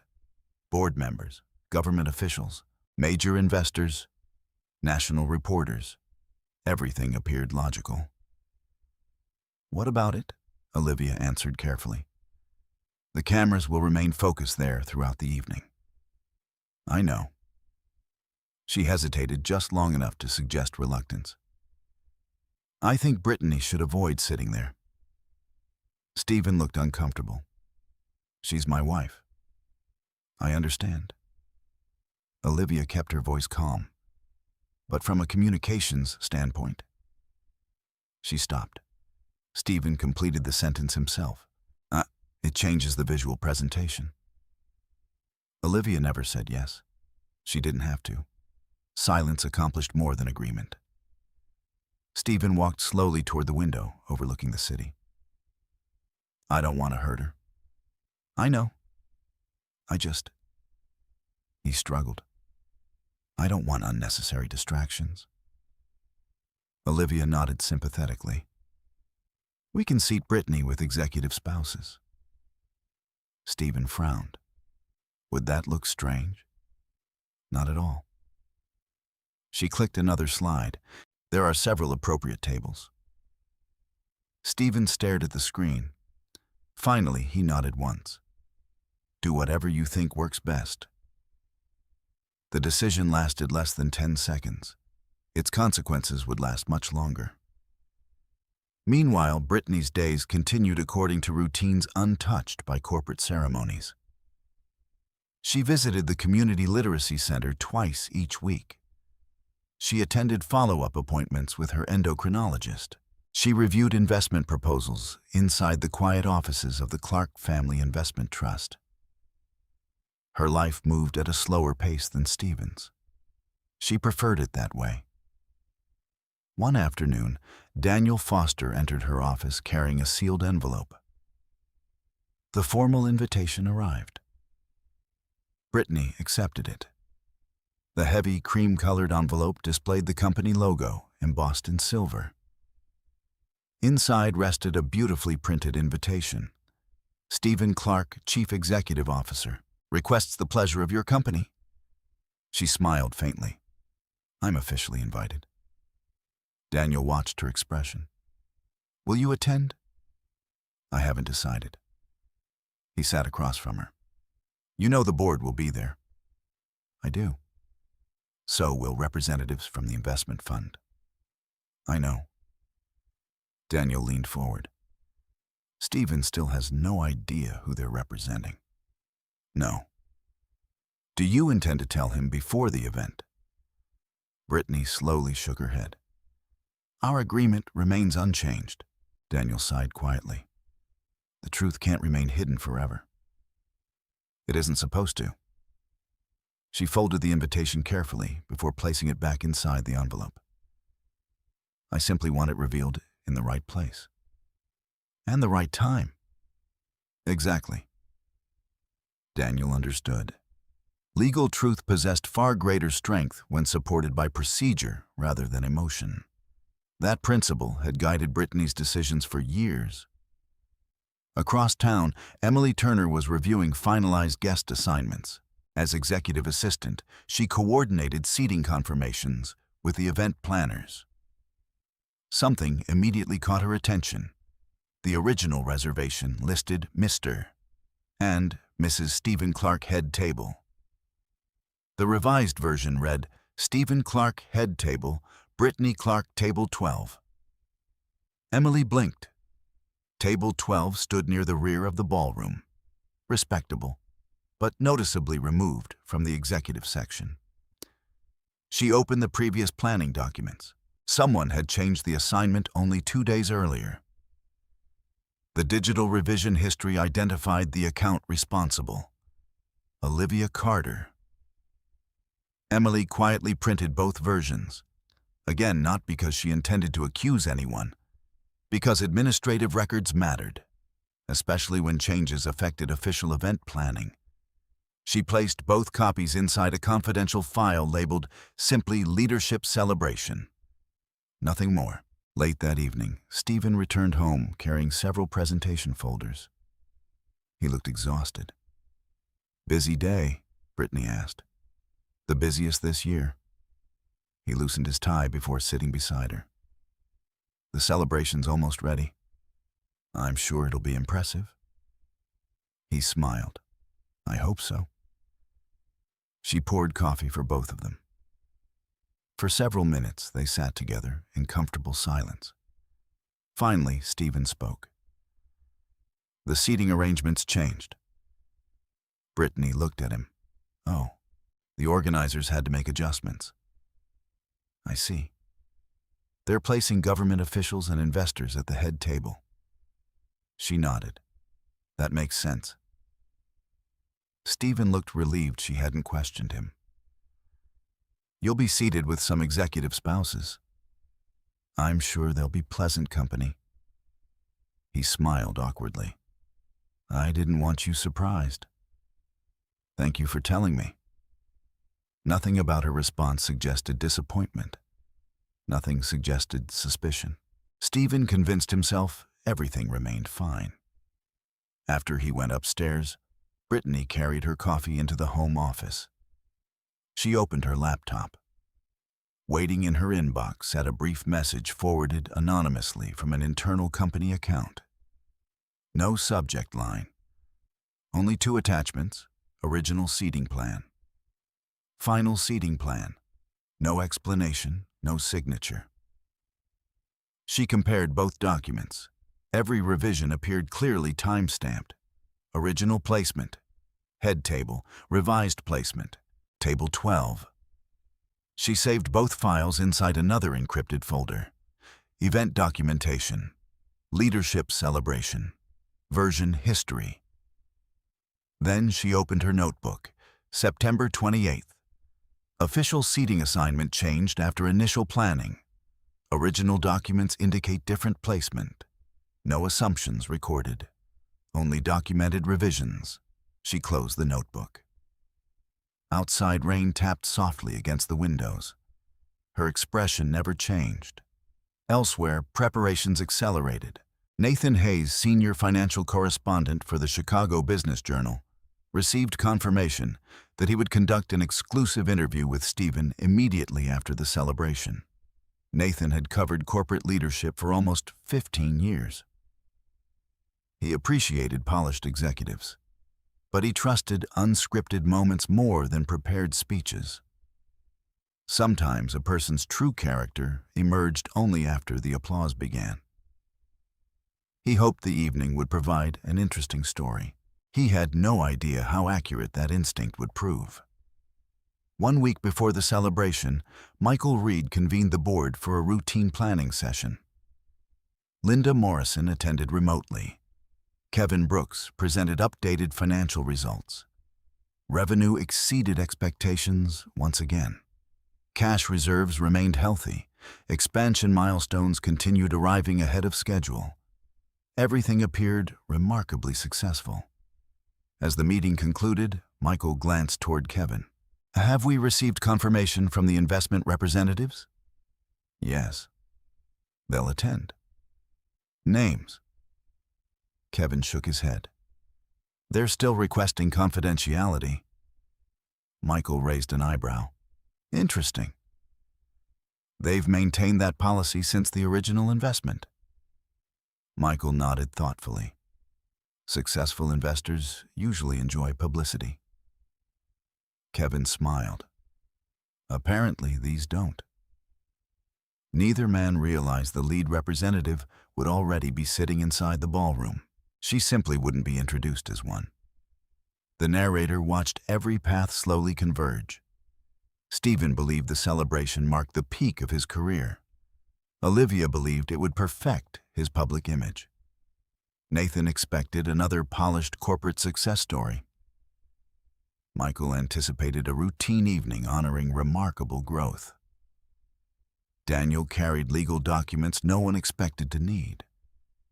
Emily quietly preserved records that almost everyone else considered insignificant. And Brittany accepted the invitation without changing a single word in her schedule. She chose a simple navy blue evening gown, not because she hoped to impress anyone, because dignity required no audience. Soon the ballroom doors would open, the speeches would begin, the cameras would turn, and a single decision made in pursuit of appearances would quietly set the entire future into motion. The ballroom at the Lakeshore Grand Hotel had been transformed into a monument to success. Crystal chandeliers reflected across polished marble floors. Massive digital screens displayed photographs of new distribution centers opening across the Midwest. Large banners stretched from the ceiling celebrating the company's record-breaking expansion. Round tables filled the room with more than 600 guests. Business leaders, government officials, financial analysts, regional partners, employees who had worked through countless late nights. Television crews adjusted cameras near the stage. Photographers searched for the best angles before the program began. Everything had been carefully orchestrated. Everything except the moment no one could have anticipated. The narrator already knew exactly where that moment would begin. Not during Stephen's speech, not during the ribbon-cutting ceremony, but with a quiet decision made by Brittany Clark before she even entered the ballroom. She chose not to arrive through the executive entrance. Instead, she walked through the main lobby alongside ordinary guests. She wore a simple navy blue evening gown with long sleeves and understated silver earrings. The dress had been tailored to fit comfortably rather than hide her figure. She made no attempt to appear thinner than she was. She no longer believed dignity depended on illusion. Several employees recognized her immediately. Mrs. Clark, warehouse manager Carlos Martinez, smiled warmly. "It's good to see you." "It's good to see you too, Carlos." A customer service supervisor approached next. "You look wonderful." "Thank you." Another employee introduced Brittany to his wife, explaining quietly, "She's one of the kindest people you'll ever meet." Brittany laughed softly. "I'm sure that's an exaggeration." The conversation remained brief. She never drew attention to herself. She simply treated every greeting with genuine warmth. Across the room, Emily Turner noticed Brittany's arrival. Relief crossed her face. For weeks, she had wondered whether Brittany would decide not to attend. She deserved better than what had quietly unfolded behind the scenes. Emily walked over. "I'm glad you came." "So am I." Emily hesitated. "If you need anything tonight." Brittany smiled gently. "I'll be perfectly fine." Emily believed her, yet something about Brittany's calmness made her strangely uneasy. It felt less like confidence, more like acceptance. Meanwhile, Stephen stood backstage adjusting his tie, while Olivia Carter reviewed the evening's schedule one final time. She checked her tablet. "The governor's representative has arrived." "Good." "The national press is here." "Excellent." "The board members are seated." Stephen nodded. "And Brittany?" Olivia glanced toward the ballroom. "Table 12. He exhaled slowly. "All right." For a brief moment, something resembling guilt crossed his face. Olivia noticed. "This is about the company." Stephen repeated the words, almost as if convincing himself. "I know. You've worked too hard to let unnecessary distractions define tonight." He nodded again. When the master of ceremonies announced his name, applause filled the ballroom. Stephen walked confidently onto the stage. The audience stood. Flashes from dozens of cameras illuminated the room. He smiled exactly as Olivia had coached him. Confident, approachable, successful. For nearly 20 minutes, everything proceeded perfectly. Stephen spoke about perseverance. He praised employees. He thanked customers. He recognized community partners. He spoke passionately about creating jobs and building opportunities. The audience responded enthusiastically. Every sentence landed exactly as intended. Nathan Hayes sat near the media section making notes. Strong delivery, excellent audience control. Confident speaker, likely tomorrow's headline. Michael Reed listened from the head table with quiet satisfaction. The company had exceeded every expectation. Kevin Brooks relaxed for what felt like the first time in months. Financial success looked secure. Near the back of the ballroom, Daniel Foster observed silently. Unlike almost everyone else, he wasn't evaluating Stephen's speech. He was watching people, especially Brittany. She sat quietly applauding whenever others applauded. She neither demanded attention nor appeared offended by her distant table assignment. Several executive spouses introduced themselves. Conversation flowed naturally. No one there realized she held authority greater than many people seated at the front of the room. Then Stephen reached the final section of his speech. The last few years, he smiled broadly, have been extraordinary. Applause followed. We've proven that determination overcomes every obstacle. More applause. And tonight isn't simply about celebrating business. He paused dramatically. It's about celebrating transformation. Olivia smiled from the side of the stage. Everything remained perfectly on schedule. Stephen continued. There comes a point in every person's life when they have to decide whether they'll keep living in the past. He looked across the audience. Or become the person success requires. The sentence sounded inspirational, until he added one more thought. Sometimes. He laughed lightly. That even means admitting some people simply don't grow with you. The audience chuckled politely. Nathan looked up from his notebook. That line wasn't in the prepared remarks distributed earlier. Stephen's eyes scanned the ballroom. Then they stopped. Brittany. The room became noticeably quieter. Hundreds of heads turned simultaneously. Brittany looked toward the stage. Stephen smiled. Would you come up here for a moment? A ripple of applause encouraged her forward. She rose calmly. Her footsteps echoed softly across the ballroom. Daniel Foster watched without moving. Emily felt her stomach tighten. Olivia remained perfectly still. Nathan instinctively reached for his recorder. Something had changed. Brittany climbed the short staircase to the stage. Stephen stepped toward her with a microphone still in his hand. For one brief second, many guests assumed he planned to thank his wife publicly. Instead, Stephen placed one hand lightly against her shoulder. I suppose, he smiled toward the audience. Everyone here deserves to know the truth. The ballroom fell completely silent.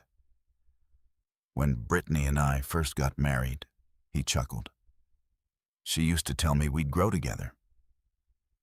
Several guests smiled politely. Stephen looked directly at Brittany. I don't think either of us expected only one of us would actually grow. A few nervous laughs escaped the audience.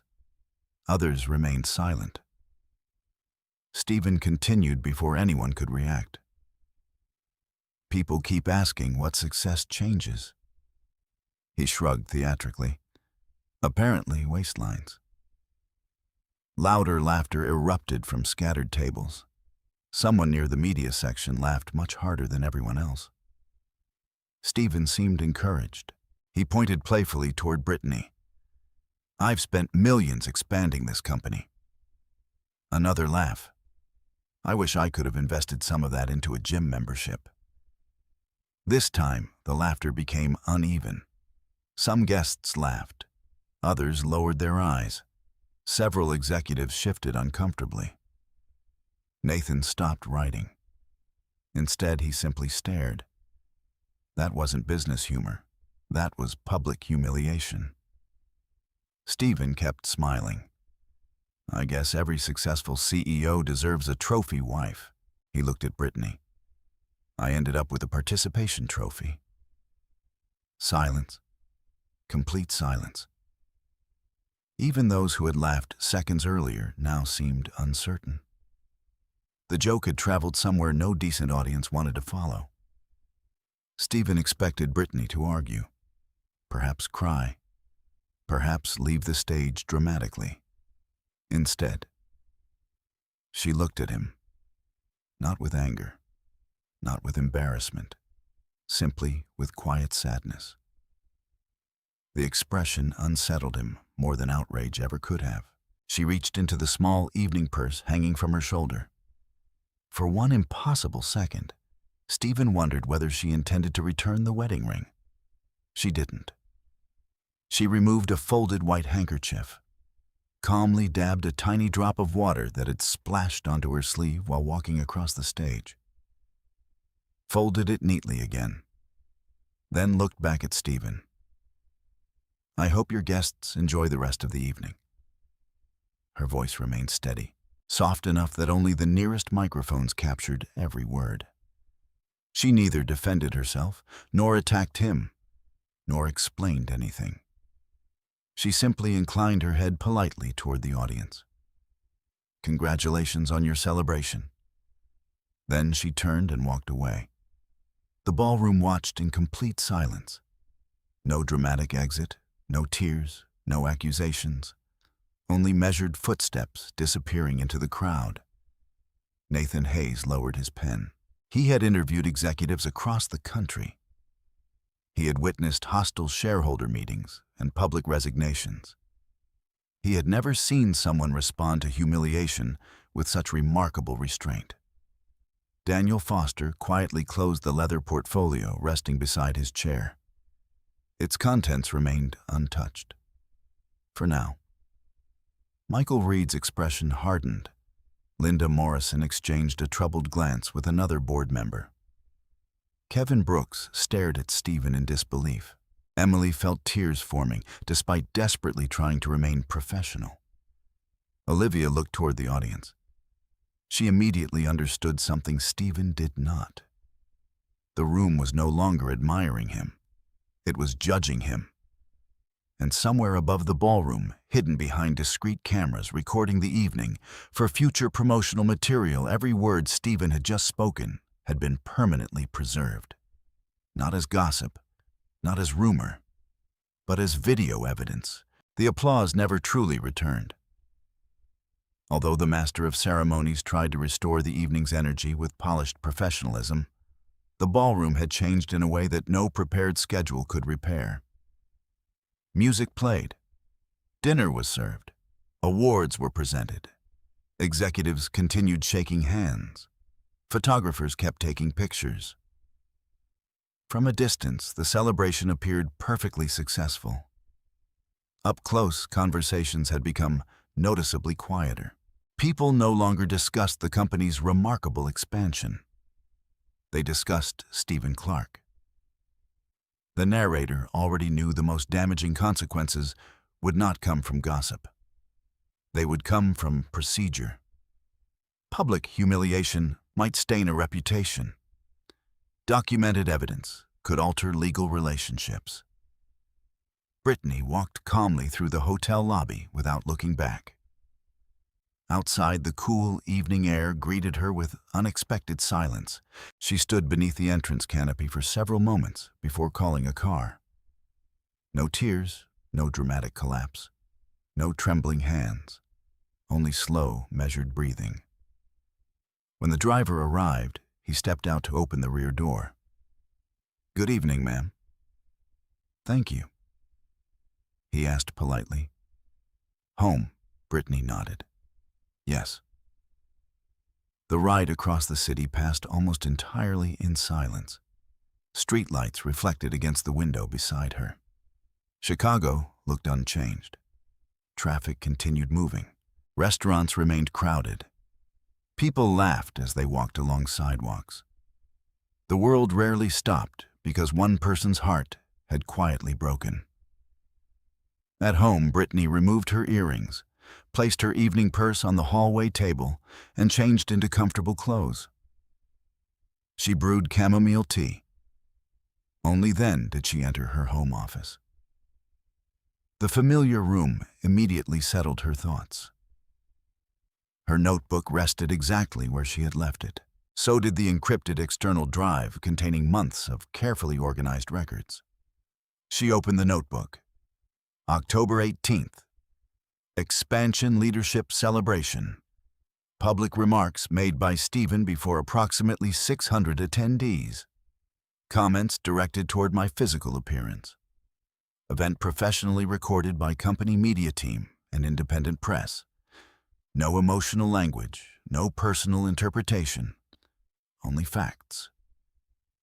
She closed the notebook. Then she opened her computer. Within minutes, she created another folder. Leadership celebration, video, media coverage, witness list, photographs, nothing else. She never contacted a lawyer that evening, never posted online, never called friends. She understood something many people overlooked. Evidence often became stronger after everyone else had finished talking. Meanwhile, the celebration continued inside the ballroom. Stephen noticed the atmosphere had shifted, though he could not explain why. Several guests congratulated him politely. Others left earlier than expected. Conversations ended quickly. The laughter he had hoped to create seemed strangely absent. He approached Michael Reed near the dessert tables. "What did you think?" Michael answered with practiced diplomacy. "The expansion itself is remarkable." Stephen smiled. "I appreciate that." Michael paused. The speech became unexpected. Stephen laughed lightly. It was just a joke. Michael looked directly into his eyes. Not everyone heard it that way.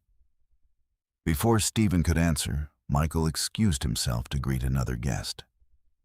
The brief conversation lingered longer than Stephen expected. Across the room, Linda Morrison quietly approached Daniel Foster. Although she did not know his exact role, she recognized him from previous investment meetings. "Mr. Foster." "Miss Morrison." She lowered her voice. "Did you expect tonight's incident?" Daniel answered carefully. "I don't make assumptions." "But you witnessed it." "I did." Linda studied his expression. "You don't seem surprised." Daniel offered only a courteous smile. "My responsibility is documentation. Nothing more, nothing less." The answer revealed almost nothing. Yet, somehow, it left Linda feeling even more uneasy. Near the media section, Nathan Hayes replayed the final minutes of Stephen's speech through the recorder in his hand. Every word had been captured perfectly. He listened again, then once more. His editor approached. "Good material." Nathan nodded slowly. "Very." "You'll write about the expansion." Nathan looked toward the empty stage. "I'm not sure that's tomorrow's biggest story anymore." The editor understood immediately. "Careful." "I know. We report facts." Nathan closed the recorder. "Exactly. Facts. Not opinions, not speculation." That had always been his standard. Inside the ballroom, Olivia Carter finally found Stephen standing alone near the stage. "We need to talk." Stephen smiled confidently. "What happened?" Olivia kept her voice low. "That wasn't in the script. I improvised. I noticed." He shrugged. The audience laughed. For about 15 seconds. Stephen frowned. So then they stopped. He dismissed the concern. People are too sensitive. Olivia rarely showed visible frustration. This time, she couldn't hide it completely. The board members weren't laughing. They'll get over it. The investors weren't laughing either. Stephen crossed his arms. It was harmless. Olivia looked at him carefully. Was it? Neither spoke for several moments. Finally, Olivia changed the subject. "We should finish greeting guests." Stephen nodded. He still believed the evening remained a success. Olivia was no longer certain. The following morning, the first articles appeared online. Most headlines focused exactly as expected. Company announces major Midwest expansion. Regional logistics firm celebrates record growth. New distribution centers create hundreds of jobs. But alongside those reports, short video clips began spreading across social media. Not the full speech, only the final 3 minutes. The moment Brittany walked onto the stage, Stephen's jokes, her quiet response.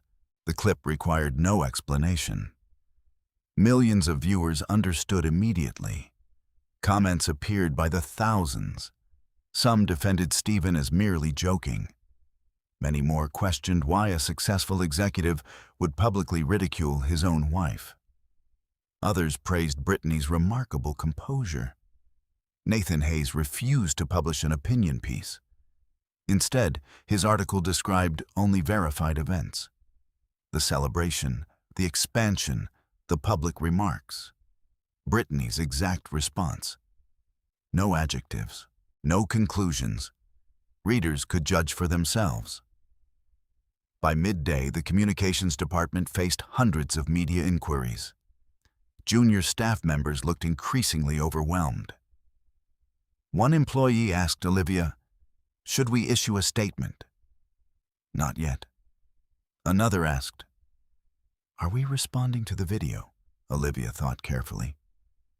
"We need to evaluate everything first." She walked directly into Stephen's office. He appeared unconcerned. "Morning. We have a problem." He looked up from his emails. "About what?" Olivia placed her tablet on his desk. The screen displayed dozens of news articles, television interviews, commentary programs, business blogs. Everywhere, the same video continued spreading. Stephen watched silently. "It's getting attention." Olivia answered immediately. "Not the kind we wanted." He sighed. "It'll disappear." "I'm not convinced." She opened another page. The board requested an executive meeting. So, they moved it forward. Stephen looked surprised. Why? They didn't explain. A brief silence followed. Then another message appeared on Olivia's phone. She read it once before handing the screen to Stephen. "Meeting notice, special session of the Board of Directors, attendance required. Agenda, corporate governance review." Stephen frowned. "Governance? I don't know." He looked confused rather than worried.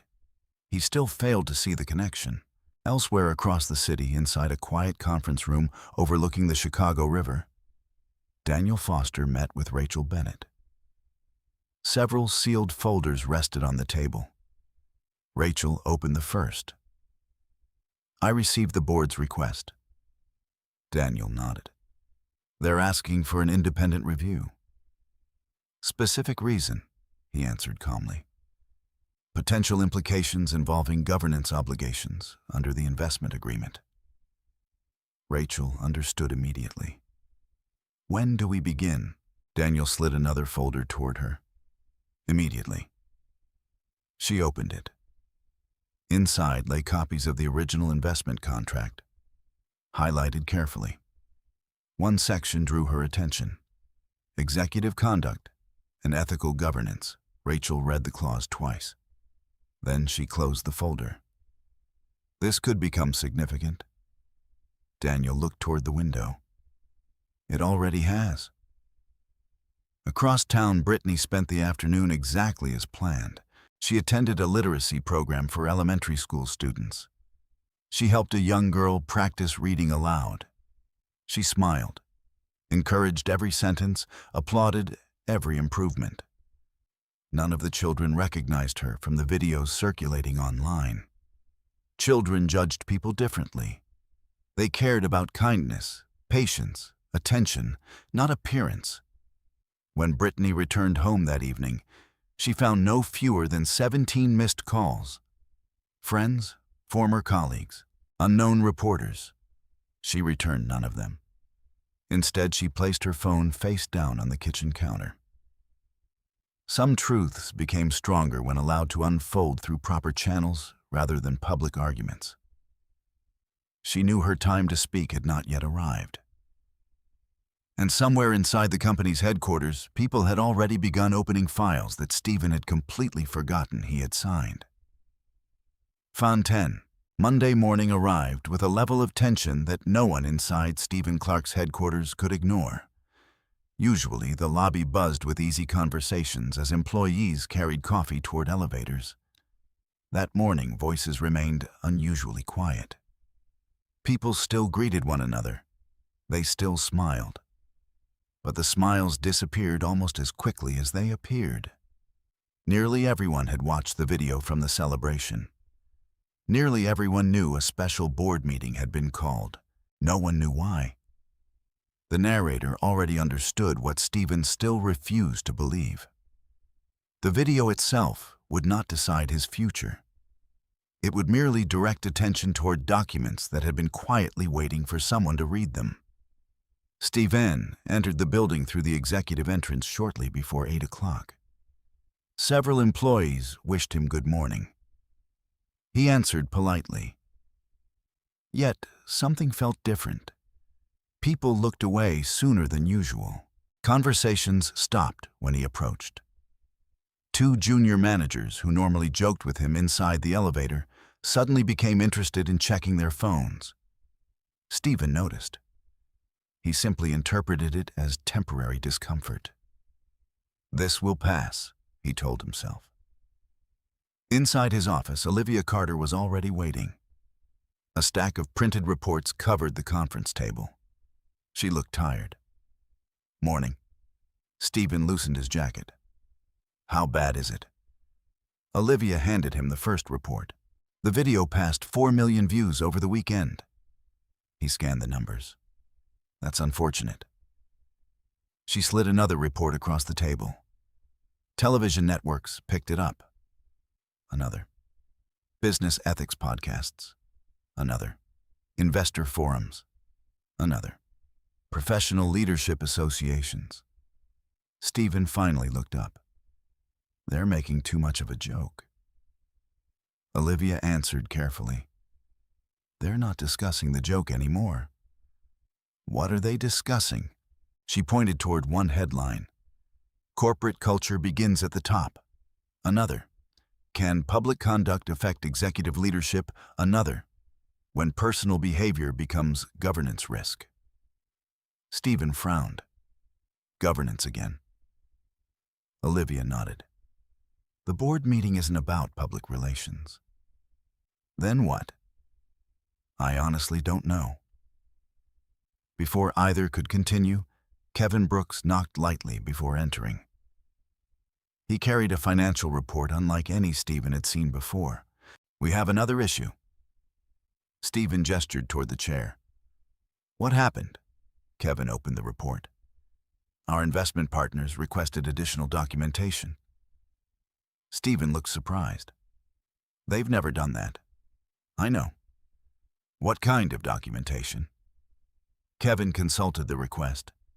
"Executive governance records." Stephen blinked. "Financial governance?" Kevin shook his head. "Executive conduct." Silence settled across the room. Stephen laughed awkwardly. "That's unrelated?"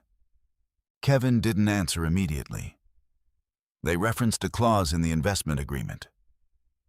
Stephen searched his memory. "I don't remember any clause." Kevin slid a photocopy across the table. "I highlighted it."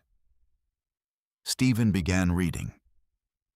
"Executive leadership shall maintain standards of professional conduct, consistent with representations made during investment negotiations.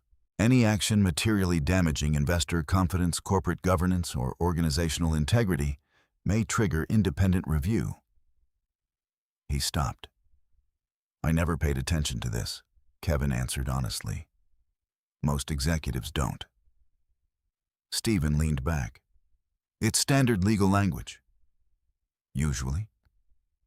Kevin hesitated. "But they activated it." That sentence remained hanging in the air. Activated. Not discussed, not questioned, activated.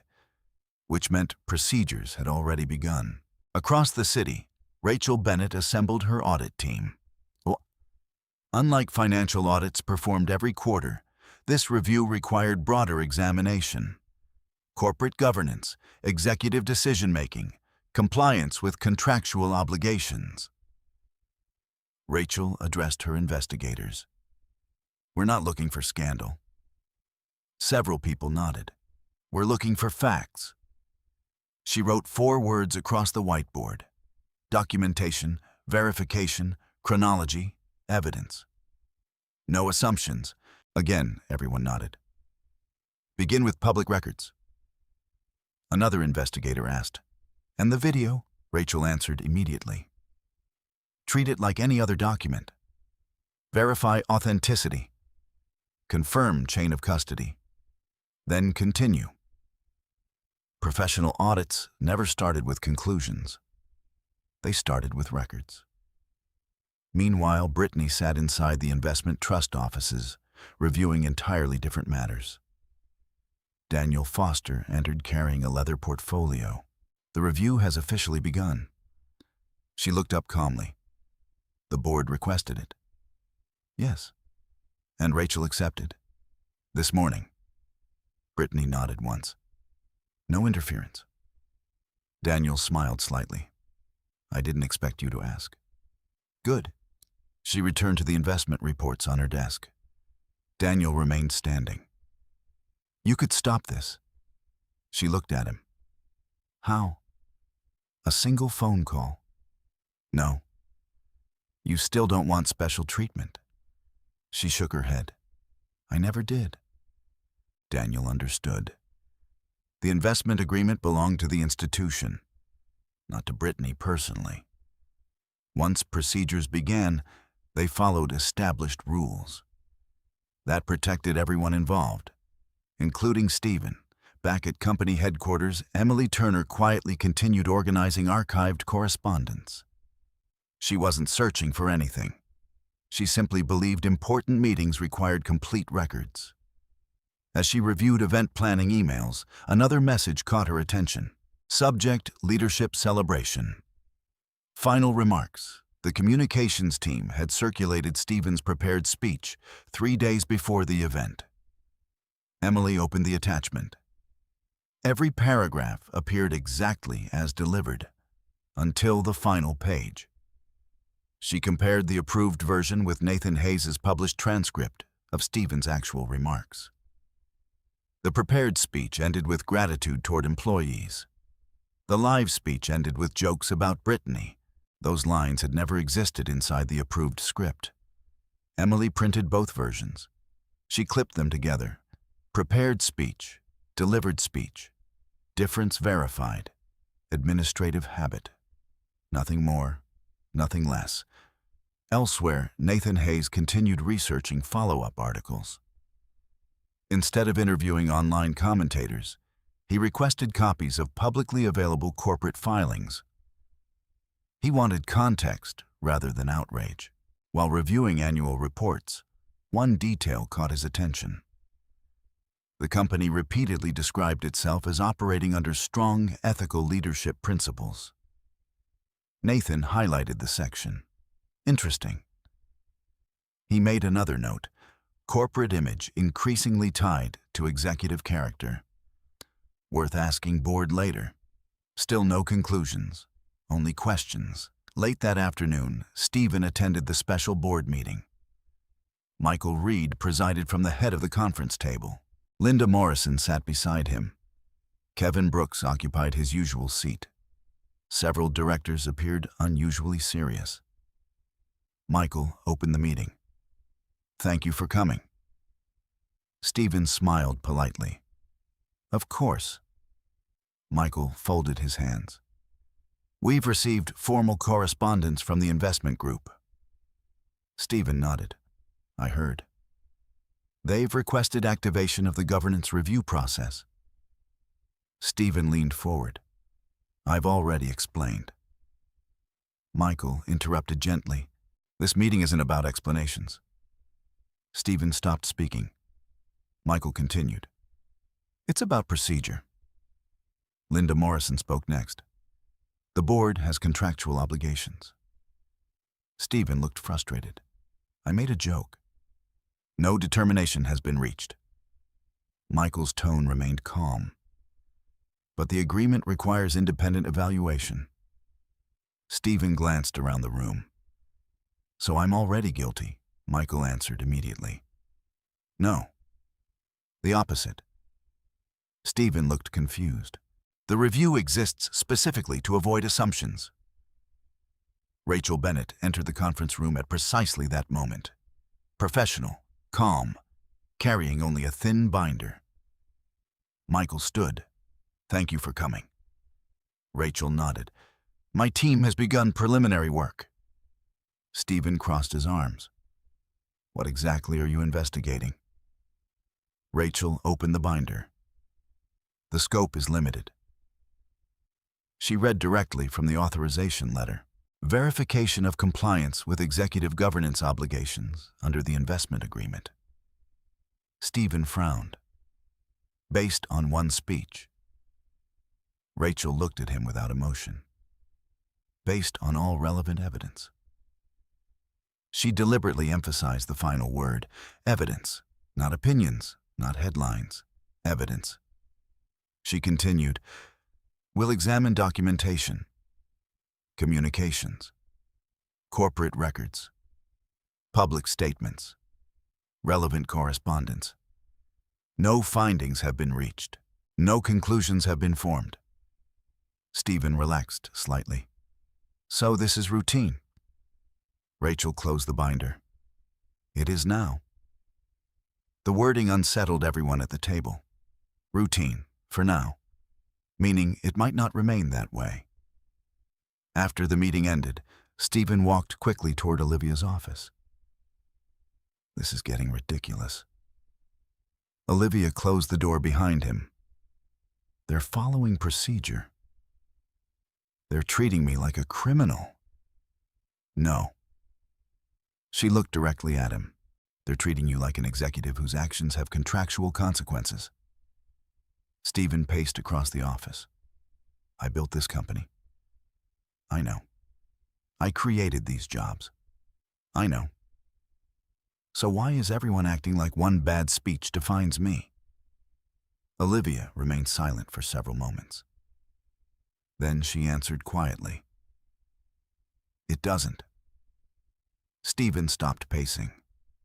"Then what is—" She hesitated. "The documents that follow it." For the first time since the celebration, uncertainty appeared in Stephen's expression. "What documents?" Olivia looked away. "I don't know." Across town, Brittany received a brief encrypted email from Daniel.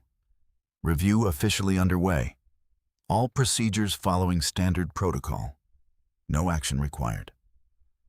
She read it once, deleted nothing, archived everything. Then she closed her laptop and returned to reading a children's story aloud at the literacy center. The little boy sitting beside her struggled over several words. She smiled patiently. "Take your time." He tried again. This time, he succeeded. She applauded softly. Sometimes truth required patience. Sometimes people did too. Elsewhere, inside company archives, printers continued producing copies. Emails, meeting schedules, speech drafts, invitation revisions, calendar changes. Most employees viewed them as ordinary paperwork. The narrator knew better. Each page represented another piece of a puzzle that Stephen had never realized was quietly being assembled around him. And before long, someone would begin laying every piece onto the same table. The first formal hearing did not look like a trial.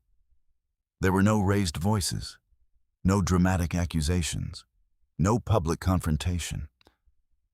Instead, it took place inside a glass-walled conference room overlooking the Chicago River, where sunlight reflected off the water in calm, indifferent patterns. That calmness made the atmosphere even more unsettling. Brittany Clark sat at one side of the table. Michael Reed and Linda Morrison represented the board. Rachel Bennett led the independent review team. Daniel Foster attended as legal counsel for the investment entity, his presence quiet but unmistakably authoritative. Kevin Brooks remained at the far end, looking increasingly uncomfortable with each document placed in front of him. Olivia Carter stood near the presentation screen, prepared to provide communications context if needed. No one spoke for nearly a full minute after the meeting began. Rachel broke the silence first. This review was initiated under Clause 14B of the investment agreement. She clicked the remote. The screen displayed a scanned contract page. Stephen leaned forward. I still don't understand why we're here. Rachel did not respond to emotion. Only structure. The purpose of this review is to determine whether executive conduct aligns with the governance standards outlined in the agreement. Stephen exhaled sharply. This is about a joke I made at a celebration. Rachel turned another page. We will evaluate all relevant material. Daniel Foster placed a second folder on the table, starting with the investment structure. Stephen frowned. I already know the investors are private. Daniel nodded. Correct. So, why does it matter? Daniel answered simply. Because private does not mean unknown internally. That sentence shifted the energy in the room. Rachel opened the first financial document. This is the original capital injection structure. She pointed at a series of entities listed across multiple pages. Stephen glanced at them without much interest. Complex names, holding companies, investment vehicles, standard corporate layering, nothing unusual. Then Rachel continued. Each of these entities is legally independent but centrally governed under a master investment authority. Stephen shrugged.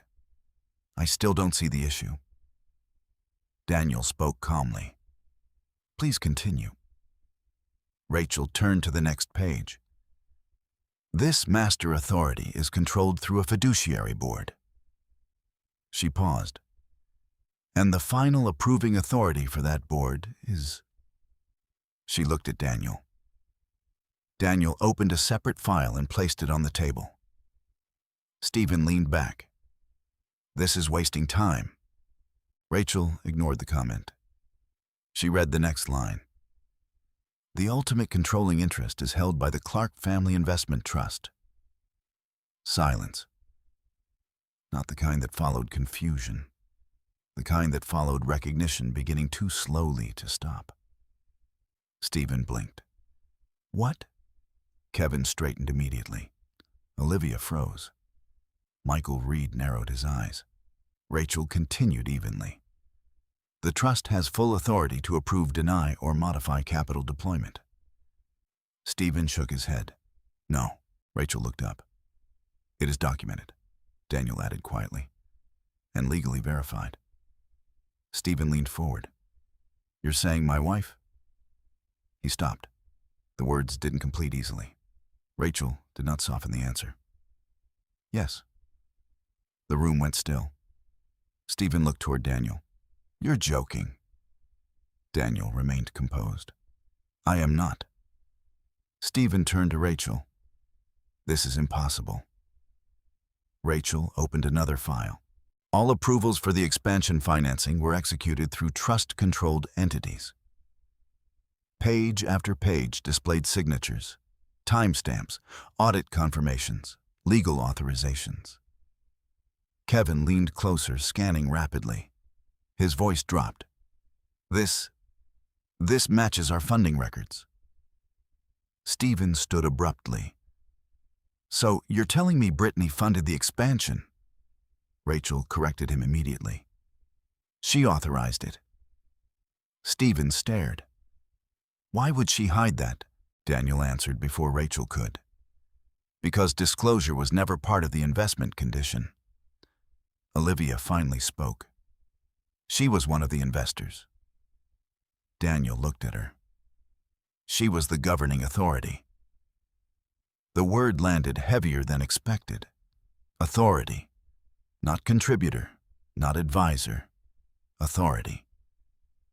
Stephen sat back down slowly, as if the chair had become the only stable object in the room.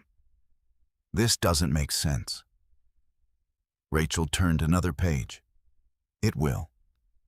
She'd placed a new document on the screen, a recorded internal investment committee decision. Stephen's eyes scanned the header, Clark Family Investment Trust Executive Committee Approval. His breathing slowed. Rachel continued. The committee approved the full expansion funding under strict confidentiality protocols. Stephen looked up sharply. "Why confidentiality?" Daniel answered. "At the request of the controlling authority." Stephen turned toward the glass wall, as if distance could reorganize reality. "So, Brittany." He stopped again. Rachel confirmed it gently but firmly.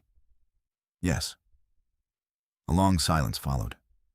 Even Olivia, usually composed under pressure, appeared visibly unsettled. Kevin spoke quietly.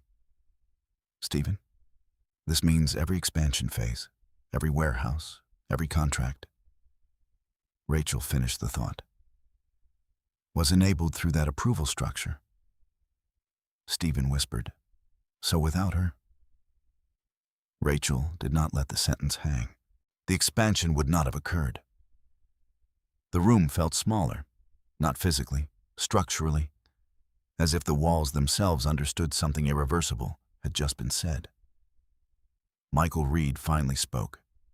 "This changes governance context significantly." Rachel nodded. "It does." Stephen looked between them. "This is about control," Daniel answered carefully. "It is about compliance with agreed conditions." Stephen shook his head. "I never agreed to any of this." Rachel placed another document on the table. "You signed the investment acceptance terms."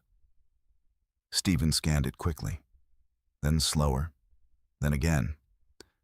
His expression changed. "I didn't read this section carefully." Daniel responded without judgment. "Most executives don't." Stephen's voice tightened. "So Brittany was behind all of it." Rachel confirmed. She was the approving authority. Stephen leaned forward. "And she never told me." Daniel answered quietly. "That was part of the structure." Stephen stared at the documents, trying to reconstruct a version of reality that no longer aligned. Olivia finally spoke. Why would she allow this level of separation? Daniel looked at her. Because influence without visibility was the condition she chose. Silence returned, this time heavier, more final. Rachel closed the folder. "For now, there is no finding of misconduct." Stephen looked up. But Rachel did not hesitate. "But there is now formal requirement for governance reassessment." Michael Reed exhaled slowly. "Meaning," Daniel answered. "Meaning the board must evaluate whether executive conduct aligns with fiduciary expectations under investor authority." Stephen stood again. "This is still about one moment." Rachel corrected him. "It is about documented pattern review." Kevin shifted uncomfortably. Pattern. Rachel opened another file. Multiple entries appeared. Calendar edits, email exclusions, event seating changes, communications revisions. Each one time-stamped, each one verified. Stephen stared at the screen. "I didn't know any of this was being recorded." Rachel replied calmly. "That is not relevant to documentation validity." Olivia spoke softly. "Stephen." But he didn't respond. His attention remained fixed on one realization that was slowly forming. None of this began at the celebration. It had only become visible there. The meeting ended without resolution. Only continuation. Procedures would proceed. Additional documentation would be reviewed. Further interviews would follow. Outside the building, Stephen did not speak as he walked toward the parking area. Olivia followed him. "You need to be prepared." "For what?" She hesitated. "For the fact that this is no longer about public perception." Stephen stopped walking. "Then what is it about?" Olivia struggled to answer honestly. "I don't think you're the right person to decide that anymore." The words hit harder than anything said in the ballroom. Across the city, Brittany received a short message from Daniel. "Meeting held. Review expanded. No immediate action required from you. She read it once, then placed her phone down. Outside her window, afternoon light softened across quiet streets. She returned to the literacy center later that day. The same boy struggled with the same book. She guided him again, patient, present, unchanged. Some truths moved quickly. Others required time to settle. And some once revealed could no longer be unlearned. The independent audit did not begin with accusations. It began with silence. Rachel Bennett's team worked in a secured analysis room 2 floors above the legal department where no external calls were allowed, and every document was logged, time-stamped, and cross-verified before being touched. On the wall, a large digital board displayed the entire structure of the review. Corporate governance compliance, executive conduct evaluation, investor agreement alignment, chronological behavioral documentation. Each category expanded daily as new files were added. Stephen Clark had expected interviews. He had expected arguments. What he did not expect was reconstruction, not of events, but of patterns. Rachel stood in front of her team. No interpretation unless supported by documentation. She pointed at the board. Everything must be traceable. A junior analyst asked, "What if 2 interpretations exist?" Rachel answered immediately. "Then we present both. We do not choose." That principle defined the entire process. Across the city, Stephen sat in a smaller, colder conference room than the one he had occupied during the board meeting. No Olivia, no Kevin, just him, Michael Reed, Linda Morrison, and legal representatives. Rachel placed a new folder on the table. This section covers behavioral consistency across corporate communications and public appearances. Stephen exhaled. "I already told you." That speech was taken out of context. Rachel didn't respond directly. Instead, she pressed play. The room dimmed slightly as a video began. Not the viral clip. The full recording from the expansion celebration. Stephen watched himself on screen. Confident, smiling, speaking easily at first, then gradually shifting tone. The moment Brittany was called onto the stage appeared. Stephen leaned forward slightly. "I was joking." No one replied. The video continued. His voice filled the room again. The laughter, the remarks, the pause after Brittany's silence. Rachel stopped the video. "Do you dispute the authenticity?" Stephen shook his head. "No." Rachel noted something on her tablet. "Then we proceed." She opened another file. This is a compilation of internal communications. On the screen appeared emails, calendar edits, event planning threads, seating chart revisions. Each highlighted section showed Brittany's removal from various company events over time. Stephen frowned. "I didn't approve all of that." Rachel looked up. "But your executive communications department did." Olivia's name appeared repeatedly. Stephen rubbed his forehead. "This is about PR decisions." Rachel responded calmly. "It is about documented exclusion patterns." Michael Reed finally spoke. "Was Mrs. Clark informed of these changes?" Rachel answered. "No evidence of formal notification." Stephen's voice sharpened. "That doesn't mean she objected." Rachel met his gaze. "It also doesn't mean she consented." Silence followed. Rachel continued. The next section addresses financial governance alignment. Kevin Brooks was called in. He entered with visible hesitation. Rachel slid a financial summary toward him. "Please confirm these figures." Kevin reviewed quickly. "They match our internal records." Rachel nodded. "Now cross-reference with capital approval origin." Kevin scanned the second column. His expression changed. This shows investment authority approval through layered entities." Stephen looked at him sharply. You already saw this. Kevin hesitated. Not in this level of detail, Rachel clarified. All capital deployed for the expansion originates from entities controlled by the Clark Family Investment Trust. Stephen's jaw tightened. That's been established, Rachel continued.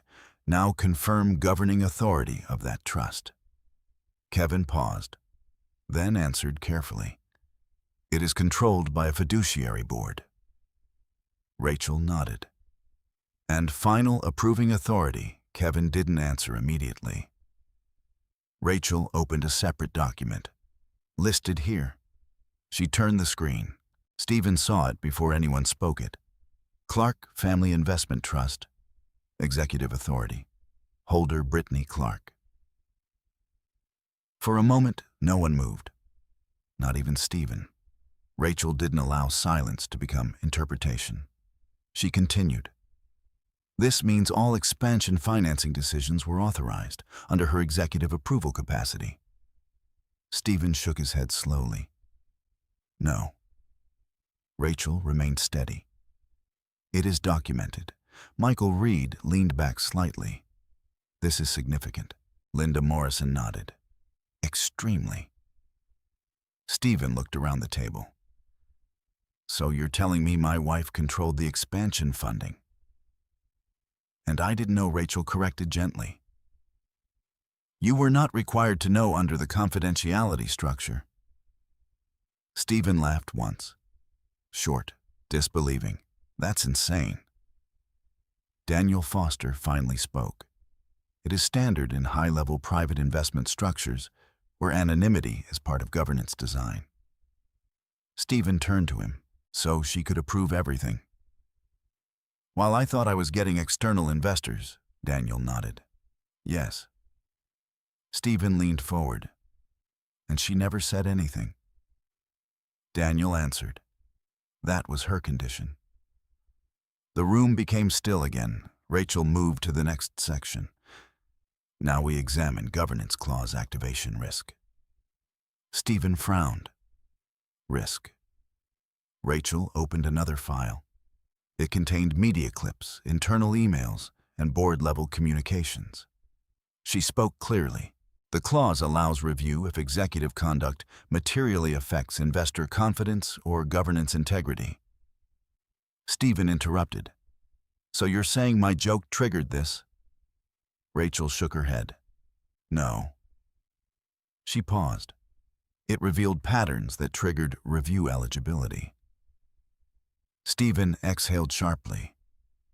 This is ridiculous. Rachel looked directly at him. Documentation does not evaluate intent, only behavior.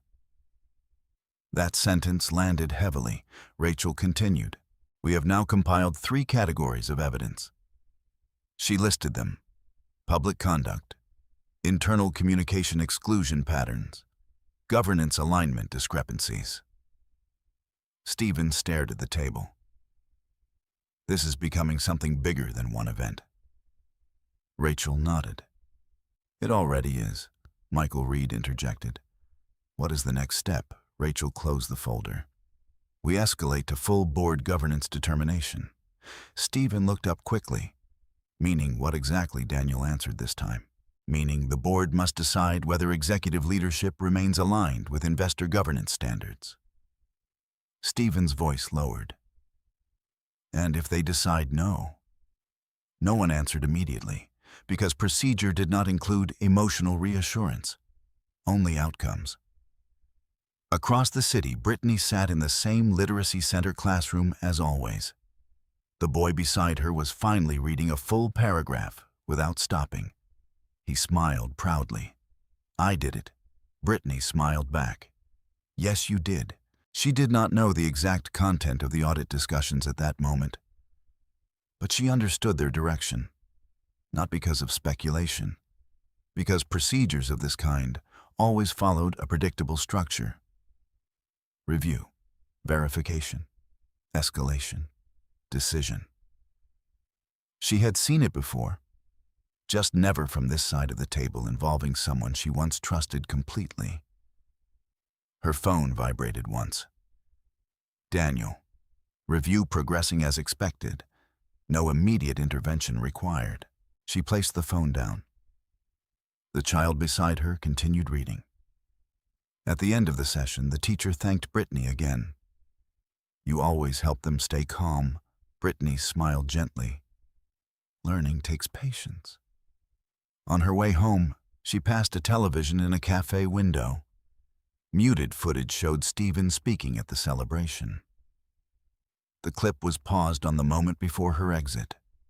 Her expression was calm, controlled, unshaken. She looked at it for only a second before continuing walking. Back at headquarters, Stephen sat alone after the meeting. Olivia had not been allowed into the room during final review segments. Kevin had already left. Michael and Linda were speaking privately with legal counsel. Stephen stared at the empty conference table.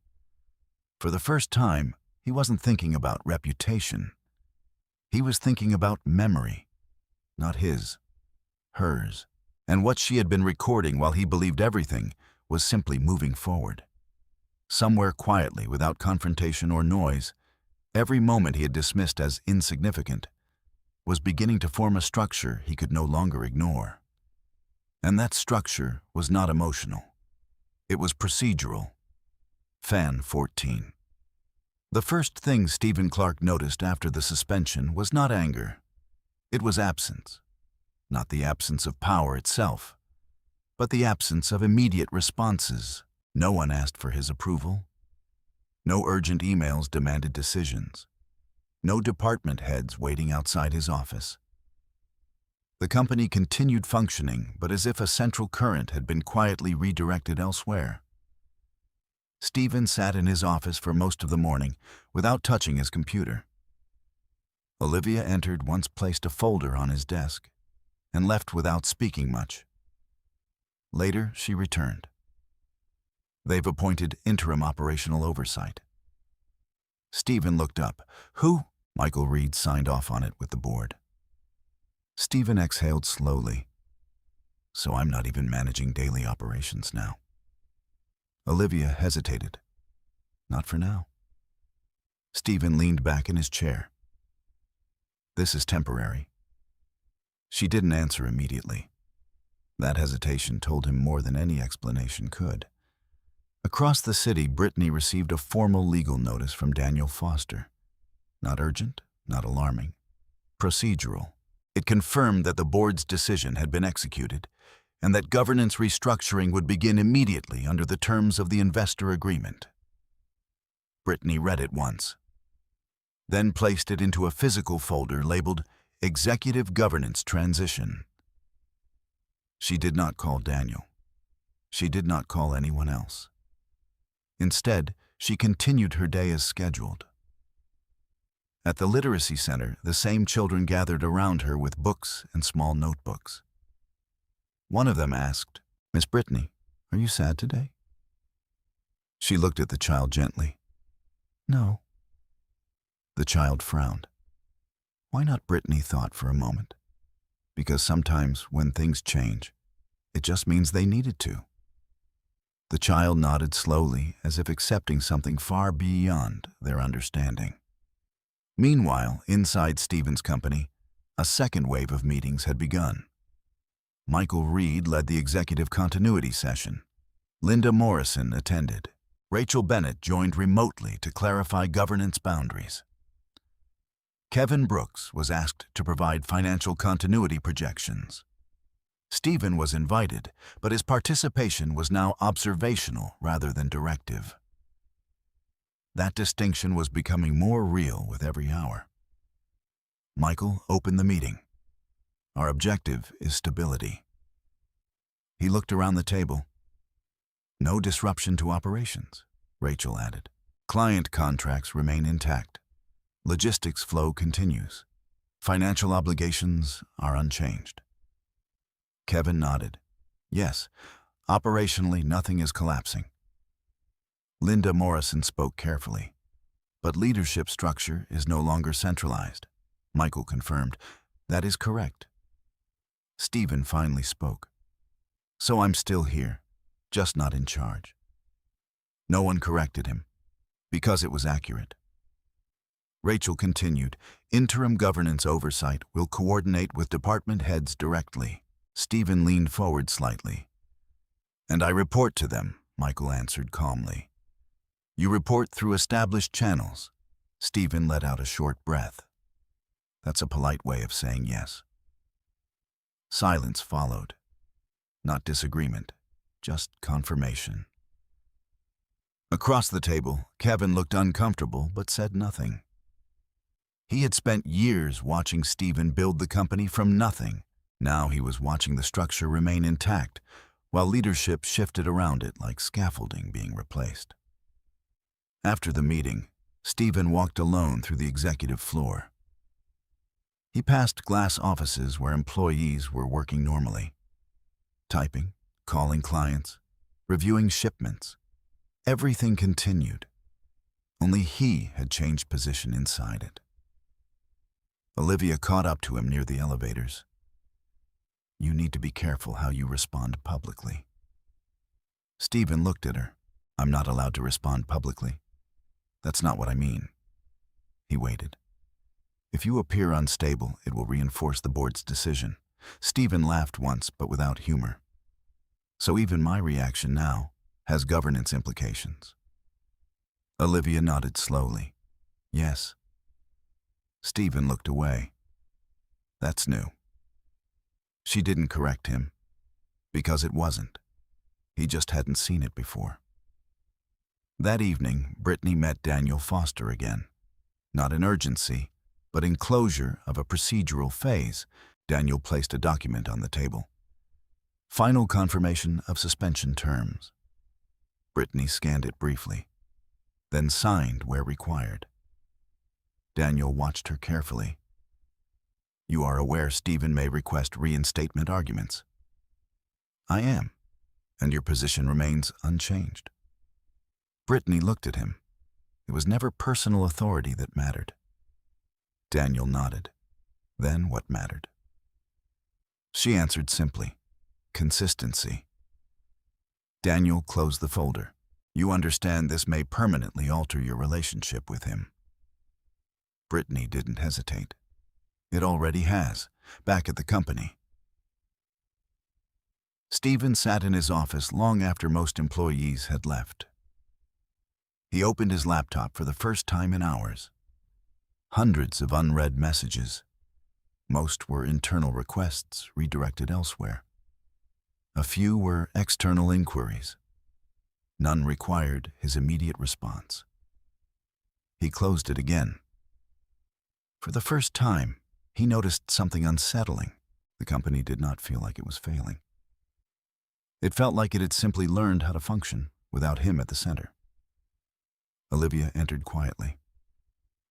They're keeping operations stable. Stephen nodded. I can see that. She hesitated. People are still working. I know. That's good. Stephen looked at her. Is it? She didn't answer immediately, because the question had more than one meaning. Later that night, a brief internal memo circulated through senior management. Subject governance update. Effective immediately, all executive approvals will require interim board validation. Stephen read it in his office alone. No reaction, no visible frustration, only recognition. The structure he had built still existed, but the authority inside it had been rerouted. Elsewhere in the city, Brittany closed her notebook after updating a final entry. Suspension of executive authority confirmed. Operational continuity maintained. No emotional language added. She placed the pen down and looked out the window. The city continued moving as it always had. Cars, lights, people returning home. Nothing about it suggested that two versions of a life were now diverging permanently. One defined by visibility, the other by documentation. And somewhere between them, Stephen Clark was beginning to understand that losing authority did not mean losing responsibility.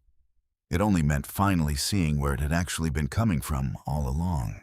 The building was still there. Stephen Clark's company headquarters still stood in downtown Chicago, still operating under the same name, still moving goods across the country with the same efficiency it had achieved during its fastest years of growth. But Stephen no longer experienced it as a place that responded to him. It responded around him. That difference was subtle at first. Emails that no longer required his approval, meetings that proceeded without him, reports that were shared after decisions had already been finalized. At first, he assumed it was temporary, a procedural adjustment, a governance formality. But days became weeks, and the structure did not revert. Instead, it stabilized. Stephen sat in his office late one afternoon staring at a screen he no longer fully controlled. Olivia Carter knocked once before entering. They've finalized the interim governance framework. Stephen didn't look up. I figured. She placed a document on his desk. Your role is now formally defined as non-executive advisory. Stephen let out a quiet breath. That sounds like a polite way of saying I'm irrelevant. Olivia didn't respond immediately. It means you no longer make operational decisions. He leaned back in his chair. So what do I do? She hesitated. You provide insight if requested. Stephen laughed once. If requested. Yes. That word lingered longer than expected. If. Across the city, Brittany Clark received a final governance summary from Daniel Foster. The restructuring phase had concluded. The company remained operationally stable. No financial disruption had occurred.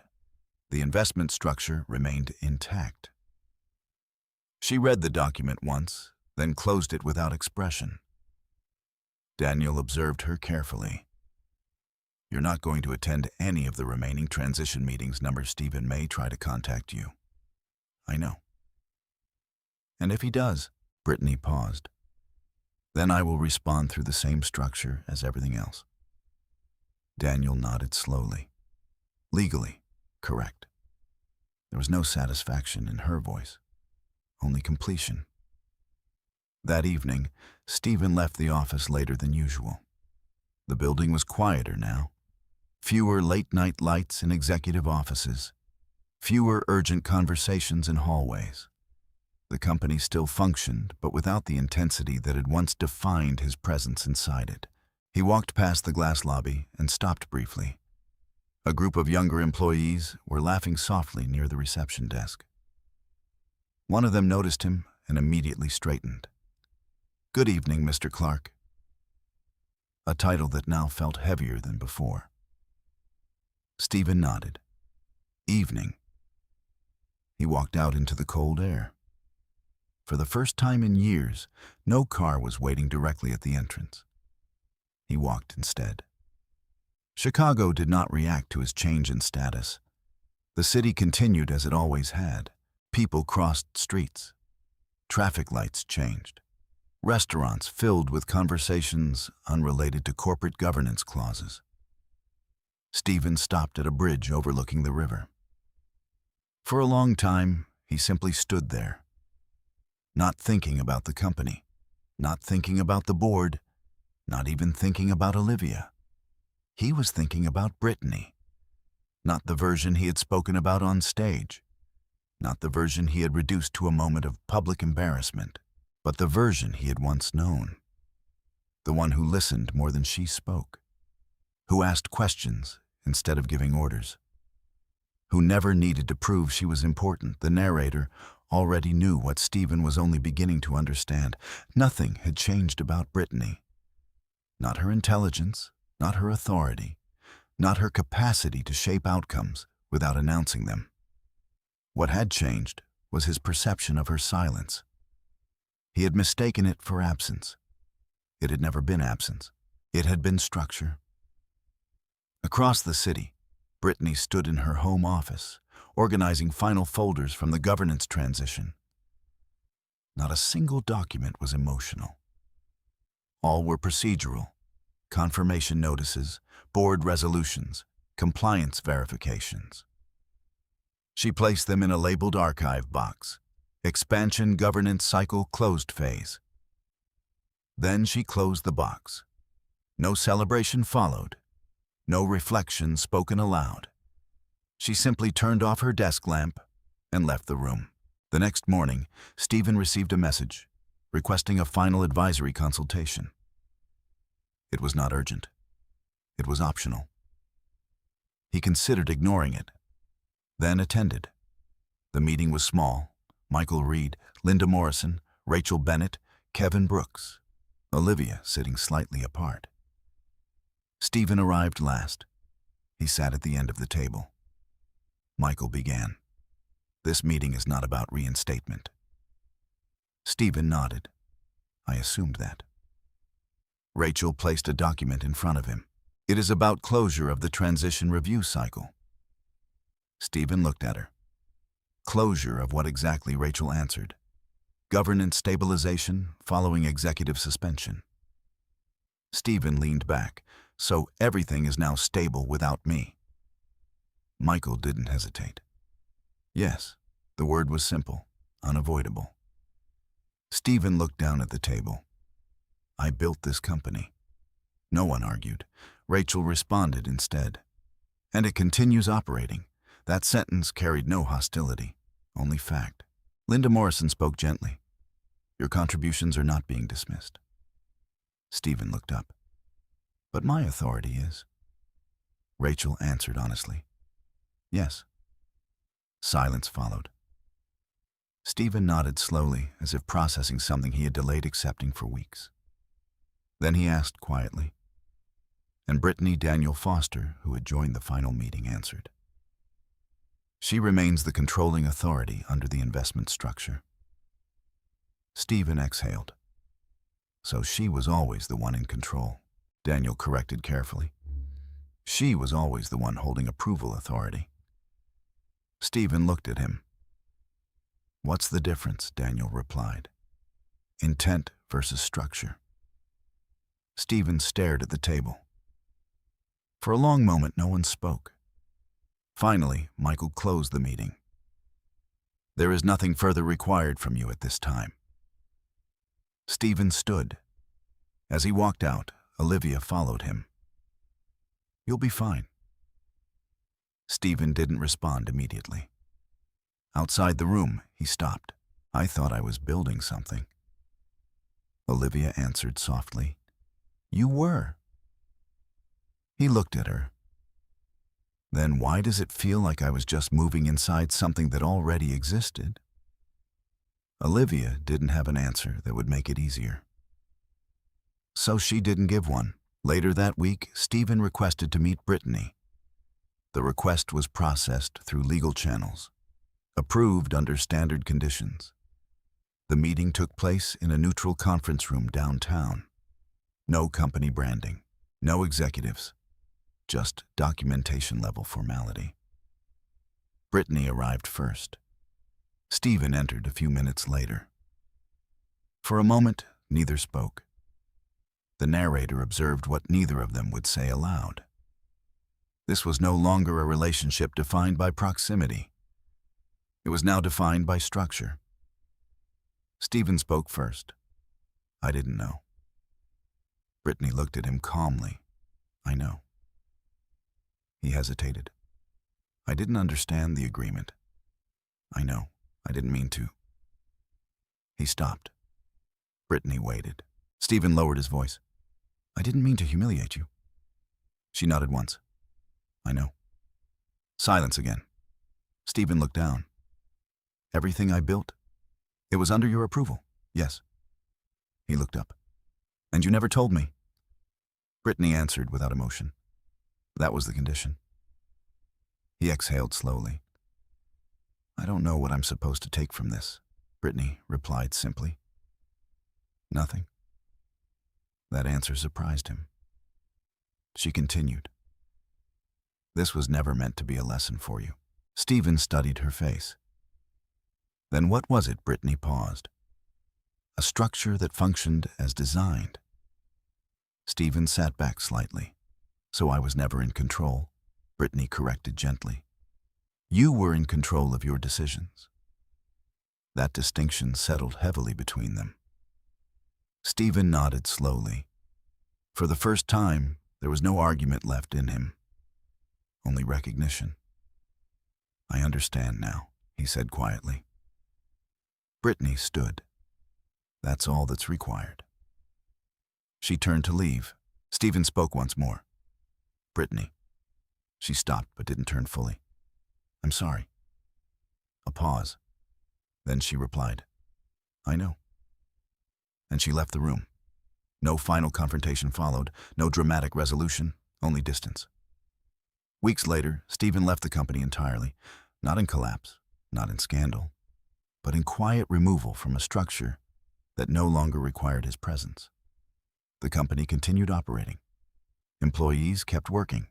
Contracts remained intact. Trucks still moved across highways. Warehouses still processed shipments. Life inside the system did not pause. Brittany never publicly commented. She never appeared in interviews. She never corrected the narrative circulating online. She simply continued her work, funding programs for small businesses, supporting medical research initiatives, helping women rebuild careers after health setbacks.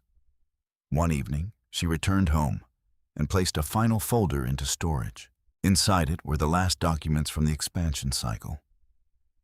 She closed the cabinet and stood still for a moment, not looking backward, not looking forward, just present. The narrator already knew what mattered most.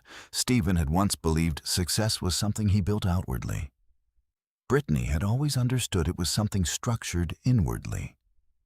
And when the structure finally revealed itself, neither celebration nor humiliation mattered as much as the truth it quietly exposed. That control is not always visible, and visibility is not always control. Brittany turned off the light and left the room.